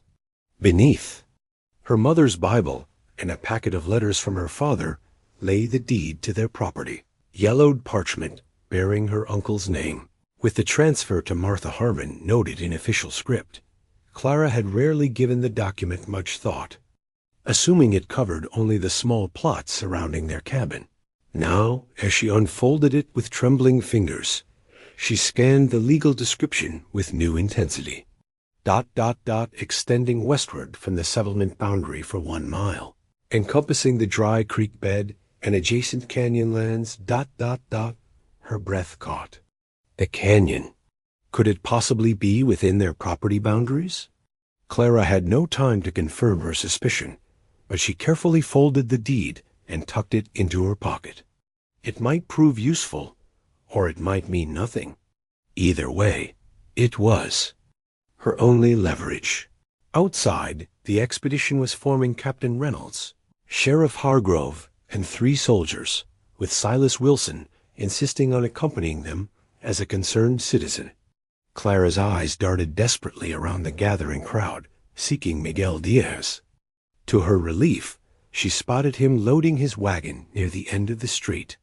I need a moment to speak with Mr. Diaz about a bread order, she told the sheriff, already moving in that direction. I'll be right back. Before Hargrove could object, Clara hurried toward the Mexican farmer. Miguel, she said quietly, keeping her back to the soldiers. I need your help. They're following me to the canyon. Understanding flashed in Miguel's eyes. Maria, he said softly to his daughter, who stood nearby, go home immediately. Tell your mother to send the warning. The girl nodded once and slipped away without question. The Diaz family understood all too well the dangers of prejudice and suspicion. Thank you, Clara whispered, then turned back to rejoin the waiting group, her heart slightly lighter knowing that warning would reach the canyon before she could lead the soldiers there. Let's proceed, Miss Harmon, Captain Reynolds directed. We have limited daylight. Clara led them first to several legitimate herb-gathering locations near the settlement, spending as much time as possible identifying plants and explaining their uses. The soldiers grew increasingly impatient, but Dr. Jenkins, who had insisted on accompanying the party for scientific interest, asked detailed questions that helped delay their progress. By mid-afternoon, Clara could stall no longer. With a silent prayer, she guided the group toward the narrow passage leading to the canyon. As they approached, she found herself watching for any sign that Nako and her mother had received the warning and fled. There was nothing, no tracks, no disturbed stones, nothing to indicate hasty departure. This is your herb-gathering area? Sheriff Hargrove asked skeptically, eyeing the unpromising rocky terrain. Some of the most valuable plants grow in protected areas, Clara replied, her mouth dry with fear. This canyon ahead has a unique microclimate. Captain Reynolds signaled 2 of his men forward to scout the passage. Clara's heart pounded as they disappeared between the rocks. Minutes later, one returned with a curt nod to his commander. There's something back there, sir. Structures. Reynolds' gaze hardened as he turned to Clara. Structures? For herb gathering, Miss Harmon? Before she could respond, the party heard. Voices from within the canyon, one, unmistakably Martha's, raised in apparent greeting. There was no chance for escape now. Move forward, the captain ordered, and the group proceeded through the narrow passage. The scene that greeted them in the canyon was not what Clara had expected. Rather than signs of flight, they found Martha, sitting calmly beside the spring, with Nako standing near the bakery entrance, tall and dignified despite the obvious danger. The wooden sign, now completed and mounted above the door, proclaimed Canyon Spring Bakery in beautifully carved letters. "Mother!" Clara rushed forward, confusion mingling with fear. "Why didn't you leave?" "This is our land," Martha replied steadily, rising to her feet with surprising strength. "We have nothing to hide." Captain Reynolds and his men had their rifles raised, aimed squarely at Nako, who remained motionless, his dark eyes revealing nothing. "Step away from the Apache, Mrs. Harmon," the captain ordered. "I will not," Martha replied firmly. "This man is our business partner and a healer who saved my life." Wilson pushed forward. "Business partner? This is obviously an Apache camp. They're harboring a hostile captain. Arrest them." "It is not a camp," Dr. Jenkins interjected, surveying the bakery with open admiration. "It appears to be exactly what Mrs. Harmon claims a bakery, and quite an impressive one." Clara stepped between the soldiers and Nako, her hand finding the deed in her pocket. "Before anyone does anything rash," she said, her voice steadier. Then she felt, "You should know that this canyon is on Harmon property." She unfolded the document, holding it out to Captain Reynolds. "My uncle's original claim, transferred to my mother. The boundaries clearly include this canyon and spring." The captain took the deed, scanning it with a practiced eye, while Sheriff Hargrove read over his shoulder. "The description does appear to encompass this area," Reynolds acknowledged reluctantly. "Private property or not," Wilson sputtered, "they're still in violation of the order against native contact." "The order," Clara pointed out carefully, "prohibits harboring warriors involved in raids. Nako is a peaceful man who has harmed no one. He's a healer who uses his knowledge of plants to help others." "A likely story," Wilson scoffed. "One I can verify," Jenkins added quietly. "I've studied his remedies myself. They're legitimate and effective."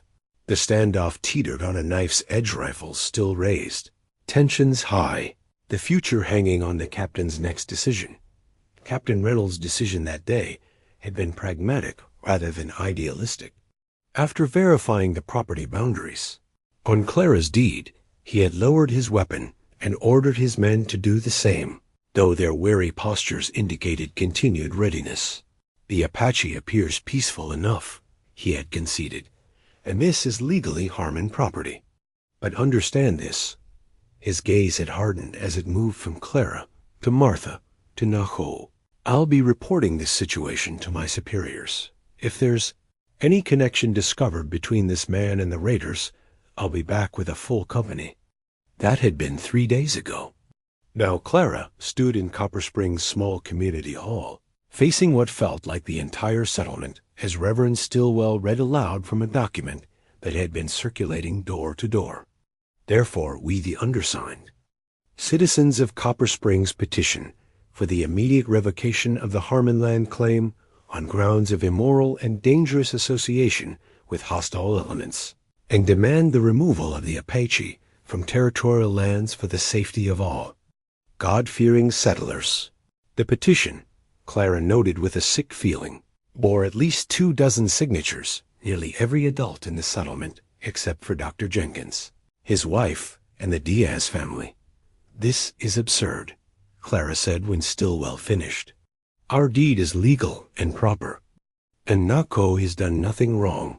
He's a healer who's helped many of you through the bread we've been selling." Silas Wilson stepped forward, his narrow face flushed with self-righteousness. "We've all been deceived, friends. This woman has been feeding us bread made by a savage, containing God knows what strange potions and powders.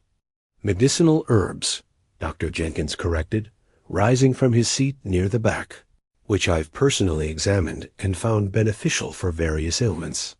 Several of you have commented on improvements to your health after consuming this bread. Witchcraft, more likely, muttered Mrs. Stillwell, to murmurs of agreement from several quarters. Sheriff Hargrove held up his hands for quiet. Let's maintain order. The purpose of this meeting is to discuss the situation and determine our course of action before the military authorities make their decision. Clara scanned the faces before. Her people she had served bread for years, who had watched her care for her mother through long illness, who had traded pennies and occasional kind words through her window. Some wouldn't meet her eyes now. Others stared with open hostility. A few, very few, looked troubled by the proceedings. May I speak? Martha's voice, stronger than it had been in months, cut through the murmuring crowd. Leaning on a walking stick, but standing straight, she moved to stand beside her daughter. Sheriff Hargrove nodded reluctantly. Go ahead, Mrs. Harmon. I've lived among you for 5 years, Martha began, her gaze moving slowly across the gathered settlers. In that time, I've seen kindness and cruelty, generosity and greed as one finds in any community of people, regardless of their race or background. She paused, allowing her words to settle.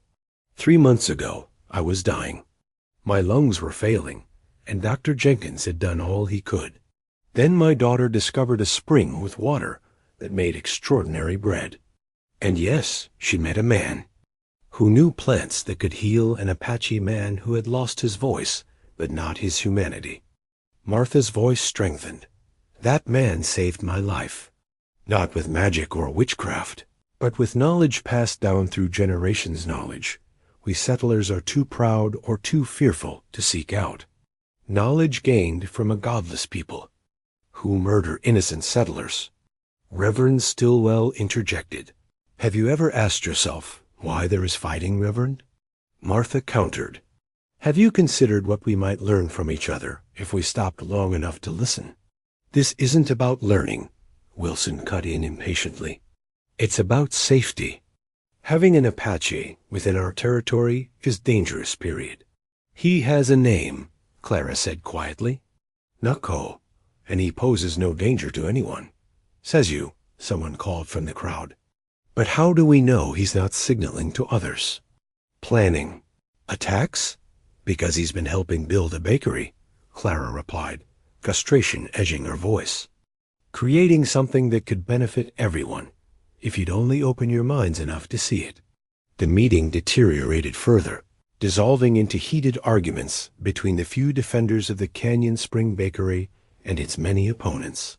Finally, Sheriff Hargrove pounded his desk for order. Enough. This gets us nowhere. Here's what's going to happen.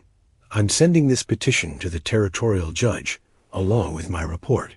Until we receive an official ruling, the Harmons may continue to occupy their property, but there will be no selling of bread made at this ... establishment ... within Copper Springs. That's our livelihood, Clara protested. Should have thought of that before taking up with a savage, Wilson remarked smugly. As the meeting dispersed, Dr. Jenkins approached Clara and Martha. This isn't over, he said, quietly. Many people here have benefited from your bread, whether they'll admit it publicly or not. And I've been corresponding with a colleague in Tucson about the medicinal properties we've documented. There's genuine scientific interest. Thank you, Doctor, Martha said wearily. But I fear science holds little sway against fear and prejudice. Outside the hall, Clara was surprised to find Elena Diaz waiting for them, her face tight with concern. Is true what they say? They try to take your land? Elena asked. Clara nodded grimly. They're certainly trying. Miguel sent me to tell you our people will stand with you, Elena said in a low voice. The bread healed him. We do not forget such things.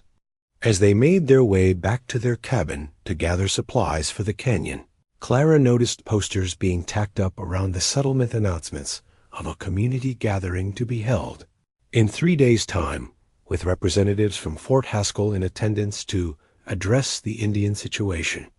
Martha followed her daughter's gaze. "It seems we're running out of time," she observed quietly. Clara's hand closed around the diamond ring in her pocket, Nako's original gift that had started everything. "Ben will have to make the most of what we have left," she replied. Dawn spilled golden light across the canyon as Clara stoked the fire in the newly completed oven. Despite the crisis threatening their enterprise, the past 3 days had seen feverish activity at Canyon Spring Bakery.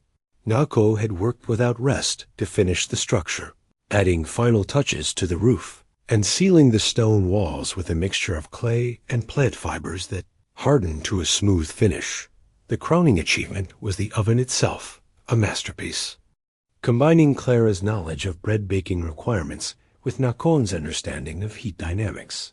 Built of stone and clay in a dome shape, with a chimney that drew perfectly, it could maintain precise temperatures far longer than Clara's small cabin oven. "Today we test it properly," Clara announced, checking the heat with her hand held near. The opening. Perfect. Martha sat nearby, grinding herbs with a stone mortar and pestle Nako had crafted for her. In recent days, she had taken on the role of herbalist, carefully measuring and mixing the healing ingredients for different bread varieties. "What shall we make for its first firing?" she asked, looking up from her work. "Everything," Clara replied, with sudden determination. "Every type of bread we've developed. If we have only 3 days before this community gathering decides our fate, then we should use them to show what's possible here." Nako, who had been arranging wood for the next firing, nodded in agreement. He wrote on his slate, "Bread speaks. Truth when people will not listen to words." Clara mixed the first dough a special blend, incorporating 3 of Nako's most potent healing herbs, spring water, and a touch of honey from wild bees, whose hive he had discovered in a sheltered corner of the canyon. The dough felt alive under her hands, responding to her kneading with a springiness she had never achieved in her cabin kitchen dot as she worked. Clara found herself reflecting on the journey that had brought them to this moment. From a poor widow's daughter selling bread for pennies to a woman fighting for a vision that challenged the very foundations of settler society, it seemed impossible that only months had passed. "What are you thinking?" Martha asked, noting her daughter's contemplative expression. "About how much has changed," Clara replied, "and how much remains the same. People still fear what they don't understand." "Fear is powerful," Martha agreed. "But so is hope and bread." Her eyes twinkled. "Never underestimate the persuasive powers of good bread." The first loaf to enter the new oven was a simple round of herb bread, the recipe that had first demonstrated the healing potential of their collaboration. Clara slid it onto the hot stone floor of the oven with a long-handled wooden peel Nako had carved. "Now we wait," she said, closing the iron door that sealed in the heat. While the bread baked, their small band of supporters arrived, Dr. Jenkins and his wife, Miguel Diaz and his family, and to Clara's surprise, the Henderson family, whose ranch had supposedly been attacked by Apache raiders. "Mrs. Henderson," Clara greeted the careworn woman with genuine confusion. "I didn't expect to see you here." "Dr. Jenkins told us what's happening," Sarah Henderson explained. "We came too. Help if we can." "But your ranch, the attack, was not by Apache," John Henderson interjected firmly. "I told the sheriff as much, but he seemed determined to blame them regardless. The men who hit our place spoke English and knew exactly where we kept our strongbox. No raiding party would have that information." This confirmation of what Miguel Diaz had reported about his own attack strengthened Clara's suspicions. "Someone wants to incite fear of the Apache," she said slowly. "To what end?" "Land, most likely," Dr. Jenkins suggested. "Fear drives people away." Empty land can be claimed by those with the right connections. Further discussion was interrupted by the mouth-watering aroma beginning to emanate from the oven. Clara checked the time, then opened the door to reveal a perfectly baked loaf, golden brown, with a crackling crust that sang as it cooled. "The first bread from our new oven," she announced, carefully removing it with the peel. There was a moment of reverent silence as the loaf was placed on the cooling rack Nako had woven from river reeds. Even to experienced eyes, it was exceptional. The perfect rise, the ideal crust, the enticing aroma that combined familiar bread scents with subtle herbal notes. "It's beautiful," Mrs. Jenkins breathed. "But how does it taste?" Miguel's son Luis asked practically, drawing a chuckle from the adults. Clara waited until the loaf had cooled just enough, then broke it open. Steam carrying the full fragrance of the bread billowed upward, and she passed pieces to each person present, including Nako, who accepted his portion with a small nod of thanks. The first bite brought expressions of wonder to every face. The bread was unlike anything they had tasted before, light yet substantial, with complex flavors that developed on the palate and a subtle sweetness that complemented the herbs perfectly. "This is extraordinary," Dr. Jenkins declared, examining his piece with professional interest. "The texture, the flavor, it's revolutionary." "It's not just bread," Clara explained. "This particular blend helps with lung ailments and general strength. My mother's recovery began with this recipe." Sarah Henderson, who had been eating slowly and thoughtfully, looked up with sudden intensity. "Could it help with children's coughs? Our youngest has suffered terribly since winter." "It might," Martha replied, "though we could create something specifically for children if you described the symptoms." As the visitors continued sampling the bread, Clara mixed and shaped more loaves, different varieties for different ailments, each carefully crafted to showcase the potential of their collaborative knowledge. Nako worked alongside her, their movements synchronized after months of partnership. Occasionally, their hands would brush, and Clara found herself increasingly aware of these small contacts, each one a reminder of the unusual bond they had formed across seemingly insurmountable cultural divides. By mid-afternoon, the oven had produced a dozen perfect loaves, arranged on cooling racks like edible art. Clara surveyed them with pride, then turned to their visitors. "Take these back to Copper Springs," she said, beginning to wrap loaves in clean cloths.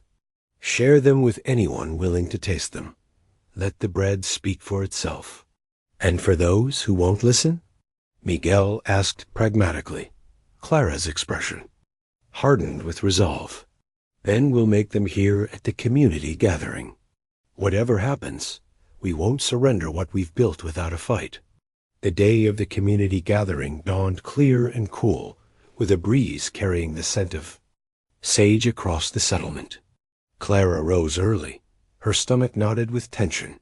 Today would determine everything: the fate of the bakery, of Nako, of the dream they had built together in the hidden canyon. "Are you certain about this?" Martha asked, as Clara loaded the wagon they had borrowed from the Diaz family. "It's not too late to reconsider." Clara secured the last crate of carefully wrapped bread loaves. "I'm certain, Mother. Hiding hasn't served us well. It's time to bring everything into the light." Their plan was audacious, perhaps foolhardy, to bring Nako into the settlement openly, to present their bakery and its products directly to the community and the military representatives who would be present. Dr. Jenkins had warned of the risks, but also agreed that half measures would no longer suffice.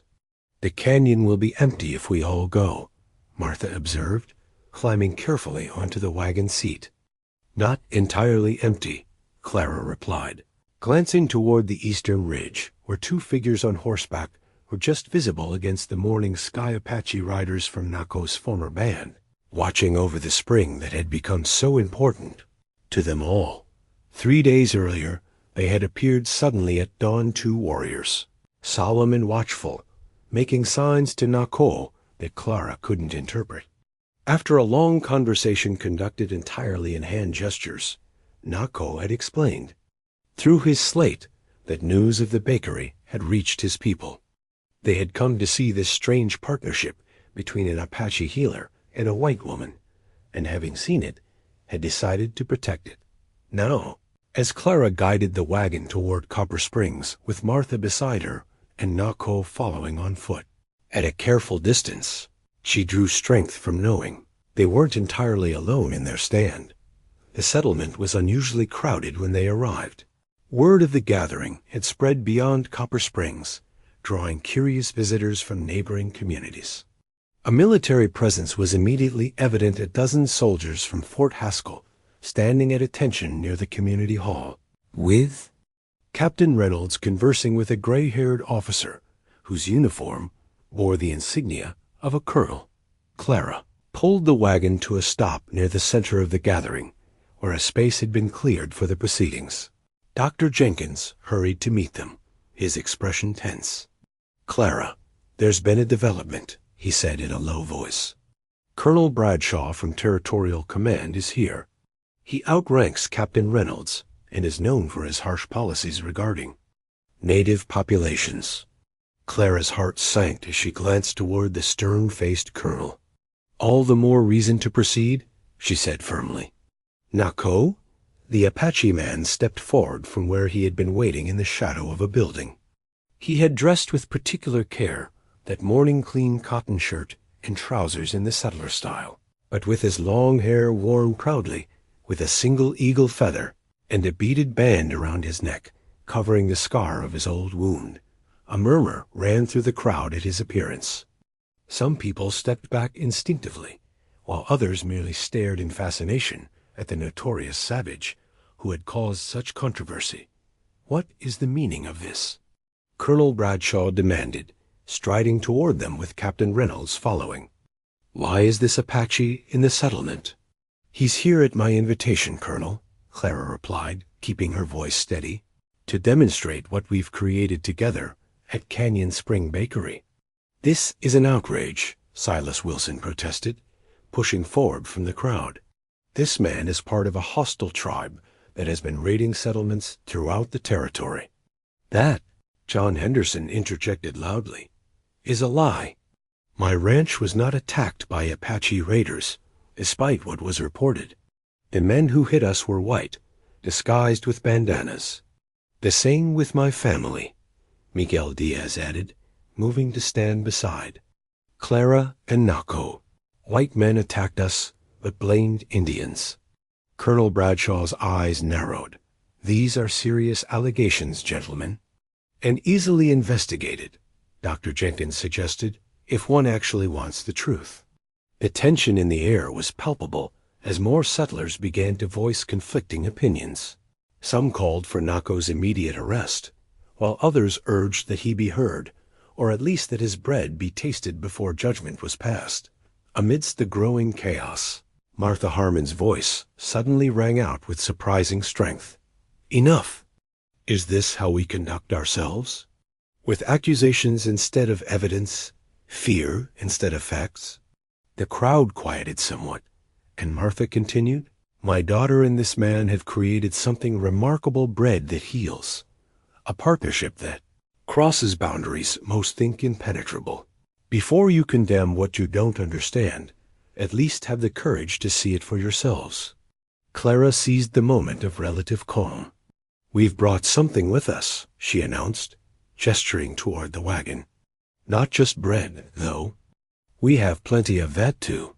At her signal, Nako moved to the wagon and, with Miguel's help, began unloading what appeared to be sections of a wooden structure. As the curious crowd watched, they assembled the pieces on the ground in the center of the gathering, forming a large, circular table crafted from polished pine. The table was a masterpiece of collaborative work.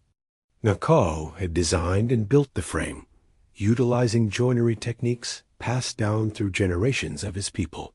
Clara had helped sand and finish the wood, while Martha had suggested the circular shape so no one sits at the head or foot all, are equal at a round table. Around the outer edge, carved in Nako's precise hand, were symbols from both cultures' Apache designs, interspersed with Christian crosses, flowering plants alongside bread loaves, all flowing together in a continuous band that symbolized their vision of cooperation. "This is the community table from our bakery," Clara explained, as murmurs of appreciation rose from those close enough to see the craftsmanship, "where anyone who comes in peace is welcome to sit, break bread together, and perhaps learn from one another." She began unwrapping loaves and placing them on the table. Herb bread, healing bread, special varieties developed for specific ailments, each labeled clearly with its purpose and effects. "We invite you all to taste what we've created," Martha added. "Judge with your palates, not your prejudices." Colonel Bradshaw stepped forward, studying the table with undisguised surprise. "This is unexpected," he admitted, "but it changes nothing about the security concerns." "With respect, Colonel," Captain Reynolds interjected, "I've observed no evidence that this particular Apache poses any threat. In fact, quite the opposite." "He's a healer, not a warrior," Dr. Jenkins confirmed. "I've studied his medicinal knowledge extensively. It's legitimate and valuable." The crowd had begun to press closer, drawn by the mouth-watering aroma of fresh bread. Clara noticed several people she knew had signed the petition, now eyeing the loaves with obvious interest, particularly those labeled for specific conditions many settlers suffered from. "My Sarah has been drinking tea made from the herb breadcrumbs," Mrs. Taylor admitted hesitantly. "Her consumption is much improved. My John's joints pain him less since eating it," another woman added. As more testimonials emerged, Nako stood silently beside the table, his dignity undiminished by the scrutiny and suspicion directed his way. When he caught Clara's eye, he made a small gesture toward the bread, then to the people gathered around. The meaning was clear. Let them taste. Let them decide. Clara began breaking loaves and passing pieces to the crowd. "This one helps with breathing difficulties," she explained. "This variety is for joint pain and swelling. This special loaf supports recovery from blood loss or weakness." Colonel Bradshaw watched with increasing perplexity as settlers eagerly accepted the bread, many closing their eyes in appreciation as they tasted the exceptional quality. Even some of the soldiers had drifted closer, accepting samples with curious expressions. "This changes nothing legally," Silas Wilson protested, though he remained conspicuously distant from the table. "The petition stands. The Apache must go, and the Harmon claim should be reviewed." "Actually," Sheriff Hargrove said slowly, "I've been giving this matter some thought. If the attacks weren't Apache raids as we believed—" He paused, looking uncomfortable. "Well, that changes the security situation considerably, and raises questions about who benefits from falsely blaming the Apache." Dr. Jenkins added pointedly, his gaze fixed on Wilson. The shopkeeper flushed. "I don't know what you're implying." He was interrupted by a commotion at the edge of the gathering. A group of riders approached, 3 Apache men and 2 women, their appearance causing immediate alarm among many settlers. Soldiers raised their rifles, and several civilians reached for weapons. "Hold your fire," Captain Reynolds ordered sharply. "Let's see what they want." Nako stepped forward, making a gesture of greeting to the newcomers. The leader of the Apache group, an older man with deep lines etched in his weathered face, returned the gesture, then dismounted with deliberate dignity. To everyone's surprise, he spoke in clear, if accented English. "I am Kitchian of thee. We come in peace to see this place where my son builds with the bread woman." "Your son?" Colonel Bradshaw repeated, looking between Kitchian and Nako. The older Apache nodded. He cannot speak since the Mexican bullets took his voice, but his hands still build and his knowledge still heals. There was unmistakable pride in the father's voice. "We have watched. We have seen what grows here. It is good. A profound silence fell over the gathering as the implications of this unexpected appearance registered. Not only was Nako present, with his father's knowledge and approval, but the Apache themselves were extending a hand of peace. Clara moved to stand beside Nako, acutely aware of the historical significance of the moment. "We would be honored if you would join us at our table," she said to Kitchian, gesturing to the round wooden structure with its bread-laden surface. The Apache leader studied her for a long moment, then nodded. "We will sit. We will eat. We will talk of tomorrow." What followed was unprecedented in Copper Springs' brief history. Apaches and settlers, soldiers and civilians, gathered around the circular table, breaking bread together under the wide Arizona sky.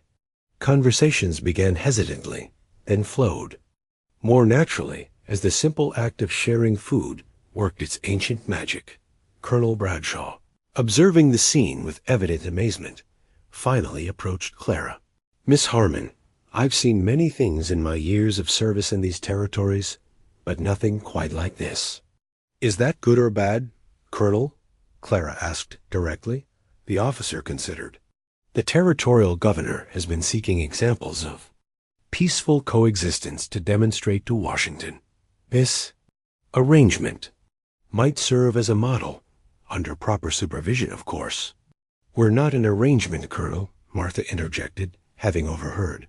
"We're people finding common ground." Nevertheless, Bradshaw continued pragmatically, "I see potential here that might align with certain political objectives." It wasn't wholehearted endorsement, Clara recognized, but it was protection of a sort of official interest that might shield them from those who wished to destroy what they had built. Across the table, Reverend Stillwell was deep in conversation with Kitchian, their heads bent together in serious discussion. The minister had been notably silent throughout the proceedings, and Clara had assumed his opposition remained firm. Now, watching his animated expression as he conversed with the Apache leader, she wondered if even the most entrenched perspectives might be capable of evolution. "It's working," Martha murmured, following her daughter's gaze. "Not perfectly, not completely, but it's a beginning." Clara felt Nako's presence beside her, solid and reassuring. Without looking at him, she knew he was thinking the same thing, that what they had created together was larger than a bakery, more significant than bread, however extraordinary. They had planted a seed of possibility in stony ground, and against all odds it was taking root. 6 months later, the garden beside Canyon Spring Bakery bloomed with improbable abundance. Rows of carefully tended plants stretched toward the sun, traditional herbs from Martha's recipe book, growing alongside native medicinal plants Nako had transplanted from the surrounding wilderness. The garden embodied their partnership, ordered yet natural, familiar yet innovative, a blending of traditions that yielded something greater than its separate parts. Clara moved between the rows, gathering mint and sage in the early morning light. The bakery behind her was already alive with activity. Through the open door, she could see Nako tending the oven fire while Martha prepared dough with 2 young Apache women who had come to learn the art of healing bread. The territorial judge had upheld the Harmon land claim, influenced in no small part by Colonel Bradshaw's enthusiastic report about the model of peaceful cooperation he had witnessed. The petition for revocation had been quietly withdrawn after Silas Wilson's hasty departure from Copper Springs, his involvement in the false raids having been revealed by one of his hired men in exchange for leniency. The Canyon Spring Bakery now served as both business and neutral ground. Twice weekly, settlers made the journey from Copper Springs and surrounding homesteads to purchase bread and healing herbs. On other days, Apache families arrived with plants to trade or knowledge to share. The community table, expanded now to accommodate more guests, remained the heart of the enterprise, a place where different worlds met in peace. Dr. Jenkins had published his first paper on the medicinal properties of the herb breads, bringing scientific attention to their work. A physician from Tucson had visited just last week, ringing. With him a government botanist, eager to document the unique plant combinations Nako and Clara had developed. "Good morning," Martha called from the doorway.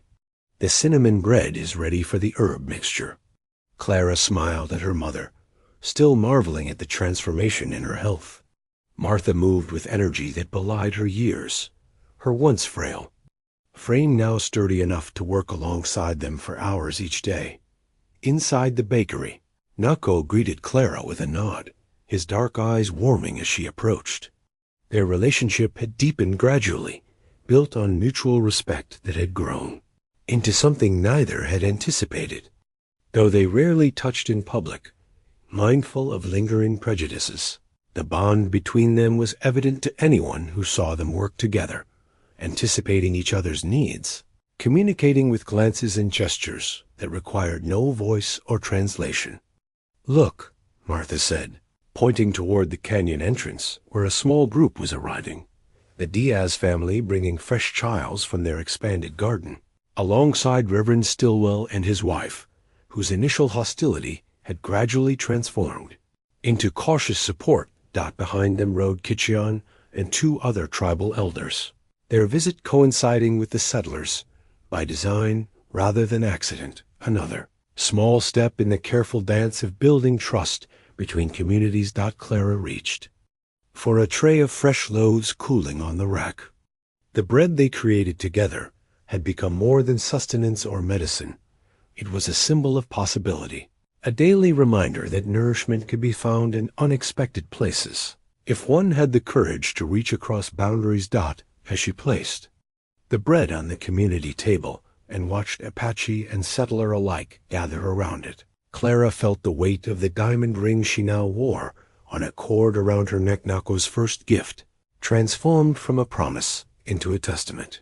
What had begun with a silent warrior leaving a ring on a windowsill had grown into something that fed not only bodies but hopes, not only individuals but a community learning, slowly and imperfectly, to rise together.